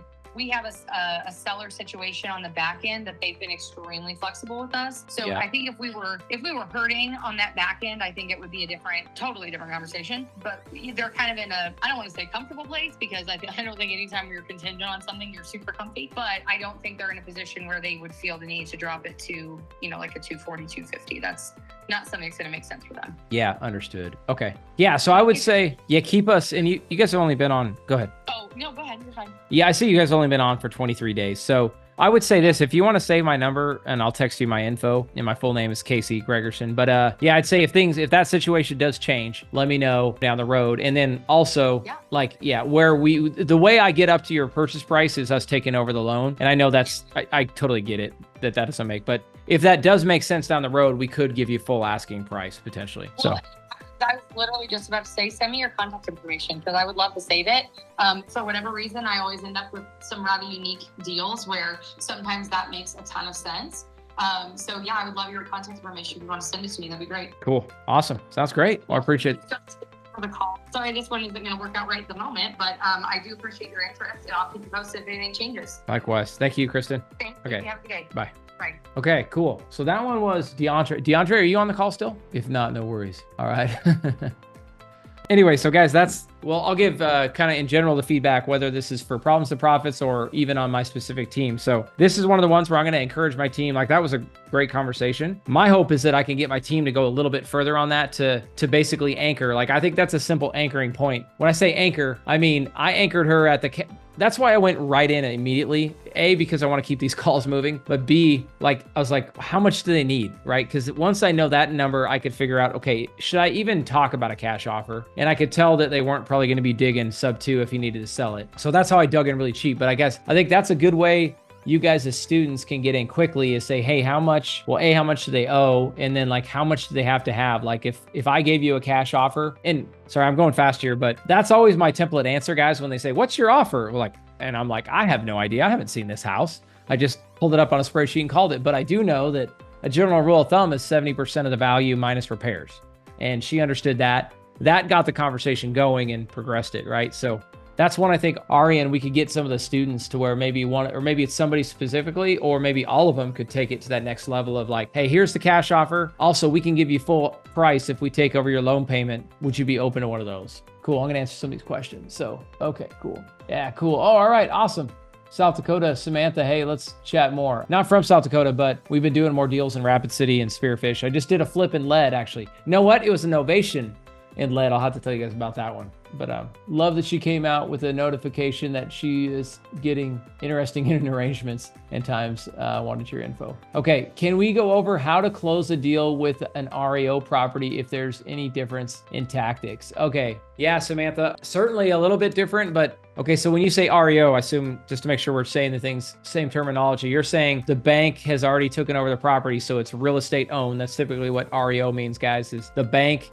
So back to my other deal, there was a foreclosure, or I asked that lady, okay, let's rewind the tape. You remember that one lady I called them hey, did the bank foreclose on it yet? Was there a foreclosure sale? Did they have the auction, right? Once it goes to auction, often what happens is if they don't get a high enough bid, and somebody like me or you guys doesn't go buy it on the courthouse steps with $50,000 or $150,000 cash, what happens is the bank bids on it, they get it back, and now the bank owns it. And now what the bank tries to do is they try to sell it, right? Often they'll go hire an agent to now sell it, and they'll go list it on the market, right? REOs is a whole nother conversation, but as far as approaching it, it is a lot different, because an REO, the bank wants it cash. They want it off their books, right? What I would love to do more of is, but I haven't successfully done it, and I'd be curious if anybody else has, is I would love to talk to the bank and be like, hey, you got this house that you're going to have to resell and do all this work for. Why don't you just give me the same terms you gave that last guy? I'll take over the payments. I know they're paying 2.75% and rates are 8, but like, why don't you just let me, rather than going through the foreclosure process and all that mess, just let me take over payments, right? But from my experience, banks have this little box that they got to stay in, and me taking over the payments after a foreclosure is not going to fit in the box. So it's an uphill battle. And I think that's the biggest difference, Samantha, is when I talk to a seller who is still on title, we can negotiate whatever we want. We don't have to fit in the box, right? We get to negotiate our own little deal. But when you go through an REO, it's going to be much more restrictive. Not to say it's not worth it and there's not deals, but it's going to be much harder to negotiate. But you certainly can negotiate on price, though, because those banks do not want to hold that property and they want to get it gone. But typically they're going to want cash. I'm really struggling with that, actually. Can you hear me? Yes, go ahead. Oh, okay. Yeah, they have it listed for 179, and right now I just sent a letter of intent for 84, but the agent came back and said that they specifically told him basically all lowball offers are going to be countered with the original listing price. Wow. So that made me feel like, it's not like I can talk to them directly. I'm going through the agent, and there seems to be very little wiggle room with them. So I was wondering if you had any creative tactics I could maybe implement to wiggle out a deal. Yeah, I mean, that's the whole thing I would do. My answer is what I did earlier. I would push them away, be like, hey, why? I mean, clearly it sounds like this bank is not motivated to sell this house. Like, are they just, and I would just, I don't know, maybe it's me being a smart ass, but I'd be like, are they cool with this asset just sitting on their balance sheet and not making any money and being in default? Is that the goal? Is that what they're trying to do here? And I would think I don't know. We'll see I might say it a little nicer than that, but ultimately I'm going to be like, what's going to get some movement on this? And at least you're going to know. And she might just say, yeah, this bank could care less. They're it's Rocket Mortgage and they've got 3 million loans and they don't give a 2 cents about this little loan. And if that's the case, you can move on, right? But at least they should give you some feedback to move it. But unfortunately, especially if you're working with an agent, I mean, I'll tell you, even if you got past that agent to the bank, it's still probably not going to be much better because banks are they have so many restrictions. Question, have you ever heard of someone doing a novation agreement with a bank on an REO property? No, I haven't, but I'm just trying to think of why you couldn't. And I because they're a box. yeah, that's right. Yeah, because they're fit in their little box. Yeah, because you would want to do. But here's the thing about novations. Novations are great when you're going direct to seller. But when there's already an agent listing it, like what are you? Unless you're going to go in and fix and make some renovations, like what are you bringing? You can't bring much value to the table. You know what I mean? Like it's already listed. Because when I do a novation, it's like, hey, I want to be able to list this thing, and I want to be able to maybe replace the carpet and mow the lawn and make this thing look a little bit more presentable. That's to me the value I bring on a novation. Yeah, it is a fix and flip property. So I was kind of wondering if they don't like my offer, if I could, go that route. And I haven't heard of anybody mention that before. So here's what I would pitch if I could get a hold of that bank, because this might make sense. If you're going to flip it, be like, hey, bank, why don't you just get me a loan at market rates? I'm going to fix and flip this thing. You're going to get paid the price that you're asking, and I'm going to flip it. And then they finance it for you. Again, big JP Morgan, Rocket Mortgage, it's not going to be worth it. But if it's a smaller bank, they might be like, yeah, all right, we'll look at that. But I agree, more than likely it's too much red tape and it's going to be too much work, but might be worth asking. Good questions. Really. I've never heard of anyone actually ask that. That's really good. Thank you. You bet. Just curious, what street was the house on that you did the novation on in Rapid City? I did a sub 2 on 229 Fairmont, and it was listed. Actually, I took over that loan sub 2, and I did a novation on 416 Old Abe in Lead, South Dakota. I'll share some of them with you. It was a good one. I have another one I'd like to share with you, but yeah, we could talk about it another time. I don't want to take up too much time here. So this is good. Well, here I'll pop my email in the chat. Okay. I know we've been sharing lots of links, but shoot me an email. Okay.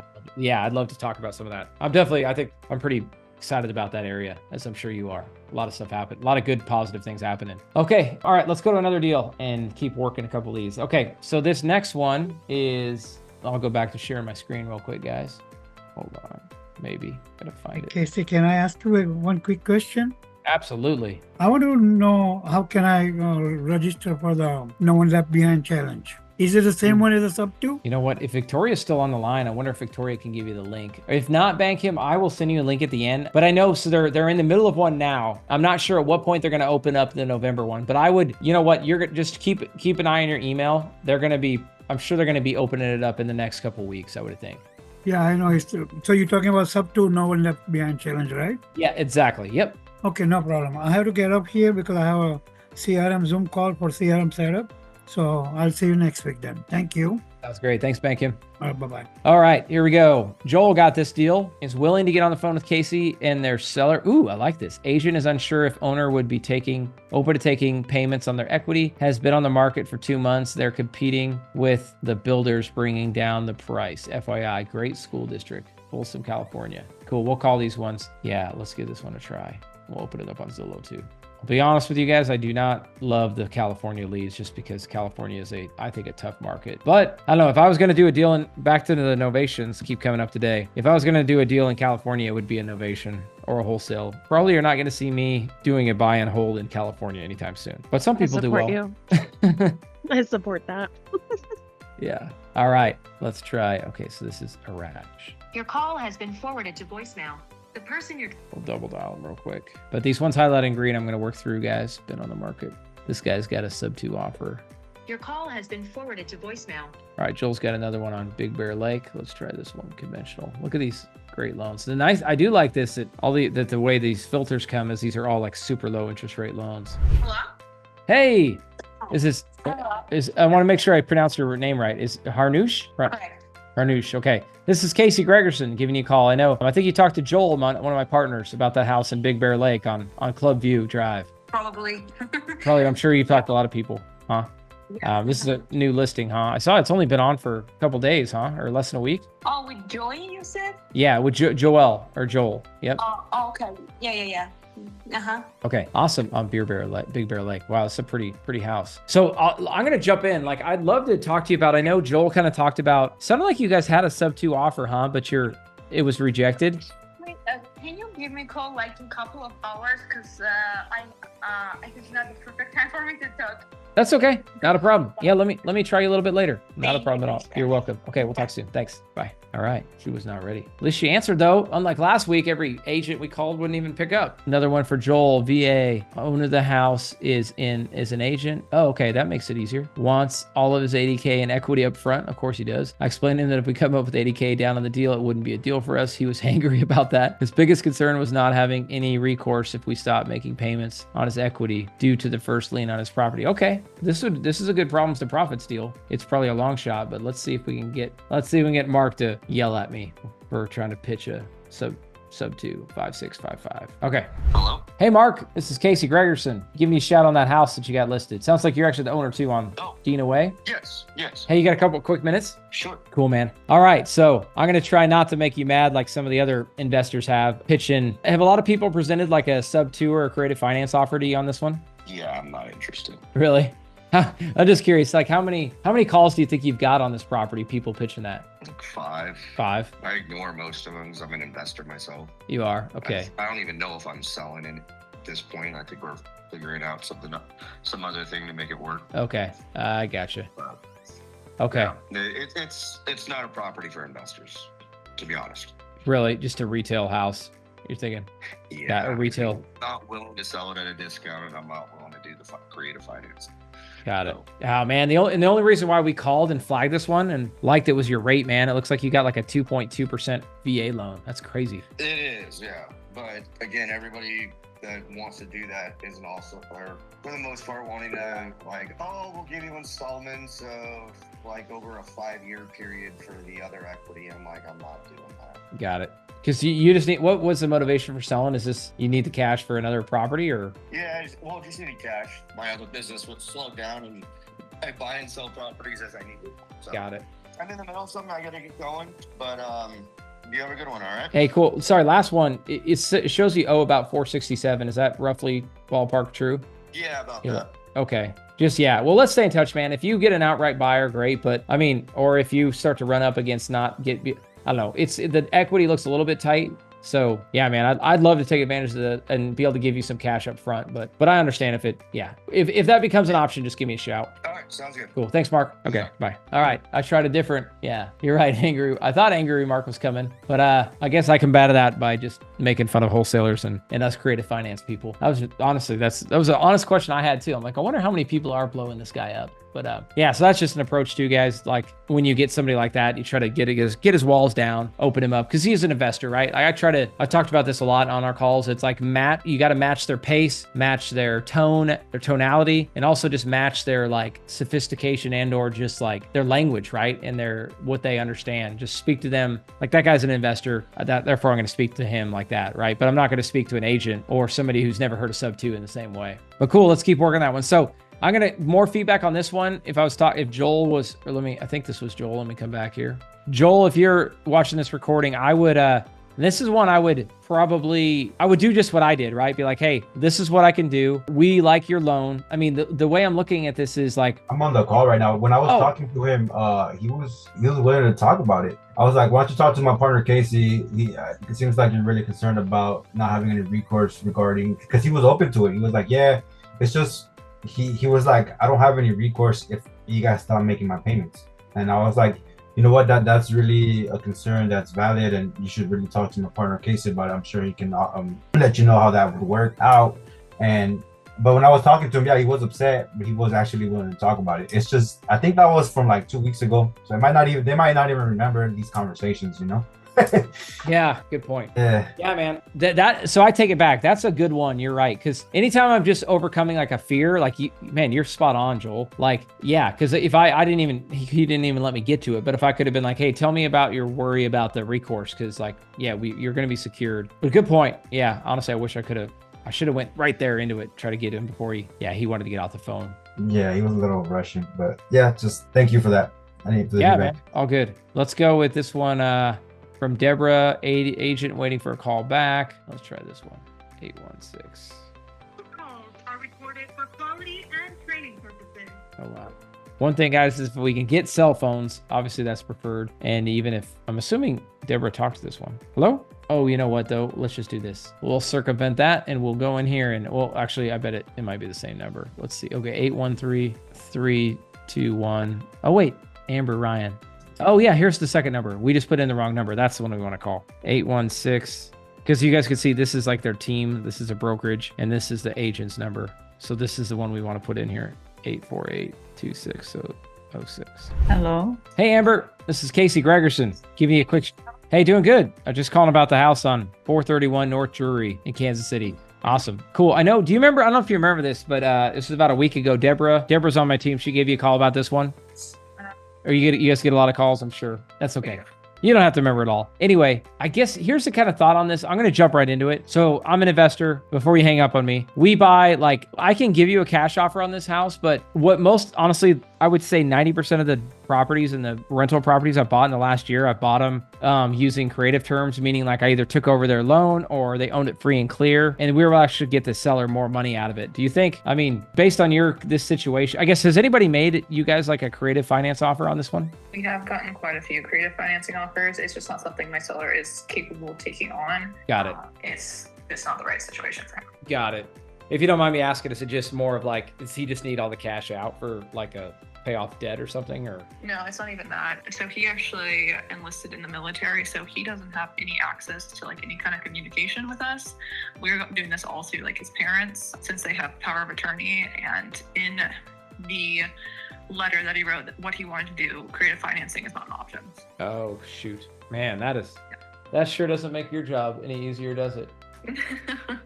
It has been a little interesting. Yeah. Oh, man. Okay. Yeah, because we do a lot of these, and I could typically overcome like a lot of concerns with it just because we do so many of them. But I see what you're saying. Like we're just never going to be able to get through to him and explain it, huh? Is he going to be back? Like, do you know when he gets back to the US, or? Honestly, I don't know. I think it's probably going to be a few months before I actually have like verbal talk. Like I will be able to verbally talk to him. Okay. All right. Well, maybe we'll just follow up then, because honestly, yeah, I'm not going to be able to help you a ton. And I know he's probably not going to want to take a cash offer. I guess lastly, do you know roughly what he owes on the house? I did some research of my own. It looked like he owed around like $125,000, or is that something that's been shared with you guys? It's something around there. Okay, got it. Okay, so there's not a whole lot of equity. You know what I mean? Like that's why these deals are honestly the best for sub 2, because even if he closes, by the time he pays 6% and closing costs, doesn't look like there's going to be much left over, huh? Yeah, unfortunately. Got it. I mean, and is it vacant or is it renting, or? It's vacant at this point. Oh man, that's tough. I mean, you know what? if I could just put together a simple letter of intent that you could share, like, does the guy even, oh man, he doesn't even have email access? Nope. This is a The crap. only access he has is through his parents. They give him a call and they only get like 2 minutes. So it really doesn't work out that well.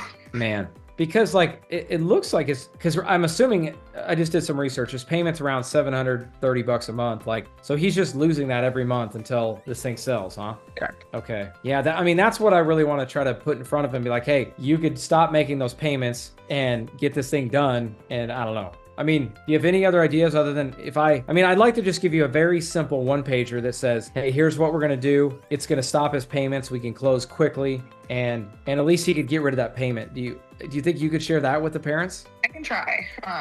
If you want to send that over, you're more than welcome to. Okay. Let me ask you this before I do that. When you submitted, or at least you gave them the seller finance offer before, sorry, was there any feedback about like what part of it they didn't like?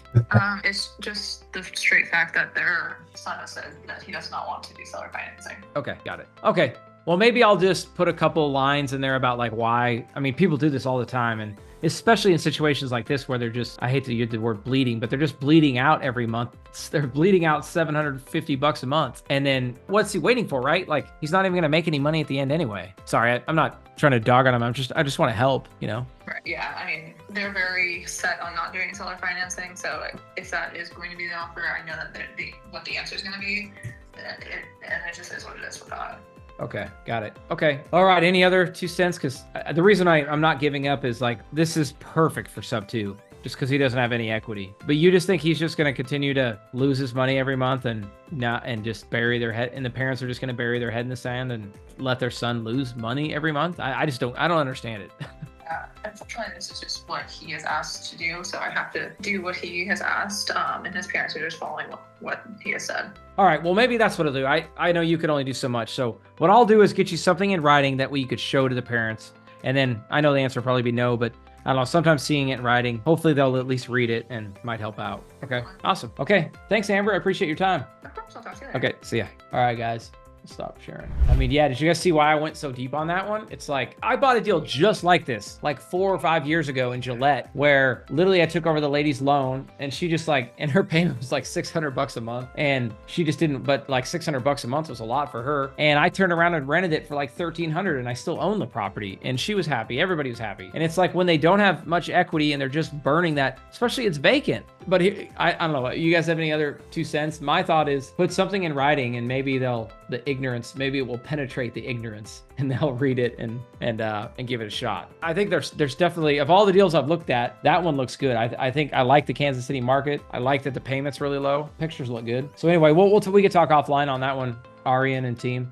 Make sure we get together. I want to make it like a really simple LOI and we got to think about how do we capture this guy's attention, and how do we capture the parents' attention and be like, this is what you're doing. This is what you should be doing to help your son. Cool. All right, guys, move over to the next one. Okay, appointment set for October 11th. Oh man, 2 p.m. Central.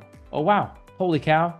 We're actually going to be on time for an appointment. That's right now, 2 p.m. Central. Property's off market. Ooh, story is wife freaks out when no one wants to buy it when it's on the market for a week or 2. Seller is highly motivated. Wow, look at this. No liens, might be open to creative, but would also like a cash offer. Seller is moving to California. Seller came back from California and is now trying to go back. They put a house on the market twice with this agent. Agent is super chill. Agent doesn't know much about it, but is open. Okay. And best of all, the property's not in California. This is a good deal. All right, let's call this one. Good job, Ernie. I like it. Ernie, man. Yeah, feel free. I'm sure you do text me, but like, this is one to highlight. It must be fate that literally this one popped up at 2:04. And I just been working down top to bottom. Hopefully Ernie's still on this one, and hopefully they answer. This one looks good. Oh shoot, I'm not sharing my screen. Let me share my screen so you guys can see what I'm reading. Hi, this is Reza. Thanks for your call. Leave your name and number, and I'll call you back at my earliest opportunity. Well, we're going to text him if he doesn't answer. Tell him to call me right away. But anyway, you guys can see the numbers on this. 3% rate, O's 278. These are the notes I was looking at. Hey, this is Reza. Thanks for your call. Leave your name and number, and I'll... Okay, guys, I am going to text Reza because I don't want to lose him. Reza is 405-08-332. Ernie, you think he'll remember you? I'm going to say, I'm Ernie's partner. Yeah, he'll remember me. All right, Deborah. Blue Springs, Missouri. Agent waiting on a call back. House is still active. We'll try this one. Tori Barnes. Hello. Hey, is this Tori? It is. Who's this? Hey, this is Casey Gregerson. Just giving you a call on the house on 413 Northeast Eastwood there in Blue Springs. Did I catch you at a good time? Okay, cool. Awesome. So yeah, so I know, just to kind of catch up, or so you know, my partner Deborah said she gave you a call and talked to you a little bit about this house. Do you remember Deborah? It was about a week ago, I think she called you. Yeah, about an investment. Yeah, Investment. exactly. Oh, yeah, it's already under contract, man. We're already halfway through the deal now. It's not bad. Oh man, nice. Yeah. Huh. When did you guys get it under contract? But thanks for calling, though. Okay, well keep us in mind if it falls through. Did you guys get full asking price? Yeah, we sure did, man. We got 345. We got 345 for it. Wow. We are after 349. Yeah, I mean, it's a nice house, man. I mean, you guys were asking me pretty much to give it away. I told her I'm not trying to give it away. It's been on the market. I mean, the only thing was we just never did get the right buyer, and we were over. We too were a little high, but we got it down to where it needed to be. Got it. Right person came through. Yeah, that's good. We weren't looking to give it away now. Oh, come on, man. That's why I called you, for you to give it away to me. That's okay, man. Well, let me know. All good, man. Well, save my number and we'll probably, or when's your closing date? And I can just follow up just in case. I'll text you. Do you know when you're closing? Yeah, I'm closing. We're staying the 10th of next month. November 10th. All right. I'm going to shoot you a text on the 10th. And if you've sold it, just say, hey, well, I'll still tell you congratulations. But if it hasn't, then let's talk again. And you don't have to give it away. We've got some other strategies where I can get you full price, but we'll wait until then. Oh, yeah. Yep. Sound good? Appreciate it, man. Awesome. All right. Have a good one. You too, God. All right. Thanks, Tori. All right. Bye. Cool. Wow. He must have got that like under contract right after. Well, you know what? It should say Hillary on Zillow. Yeah, I'm still sharing. It said under contract 10-5. Wow. So that went under contract like shortly after.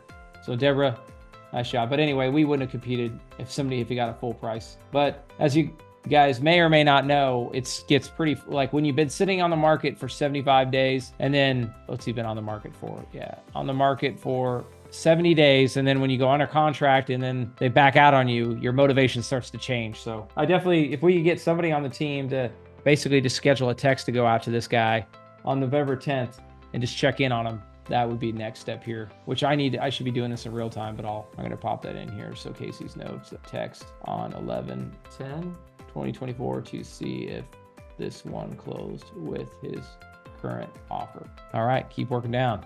Real Deal team has been just booking appointments like nobody's business. I love it. Especially you, Ernie.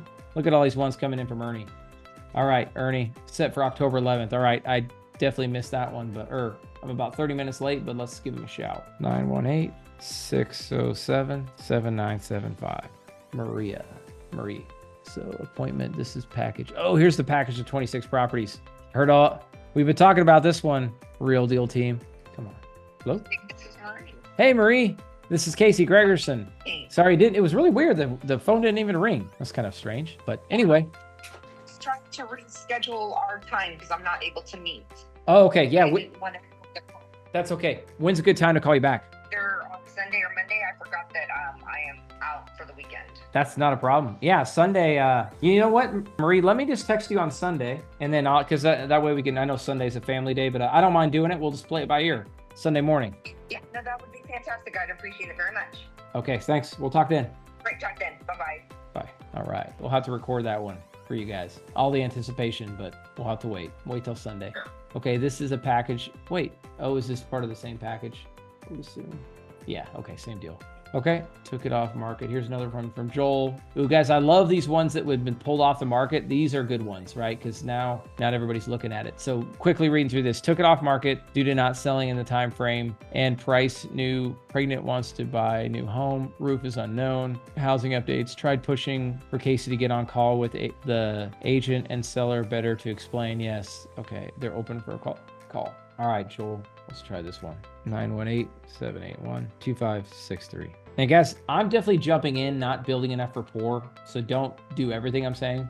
It's always good to like take your time, but I'm just trying to make the most of you guys' time and get into the nuts and bolts. But building rapport is so critical. It's been forwarded to voicemail.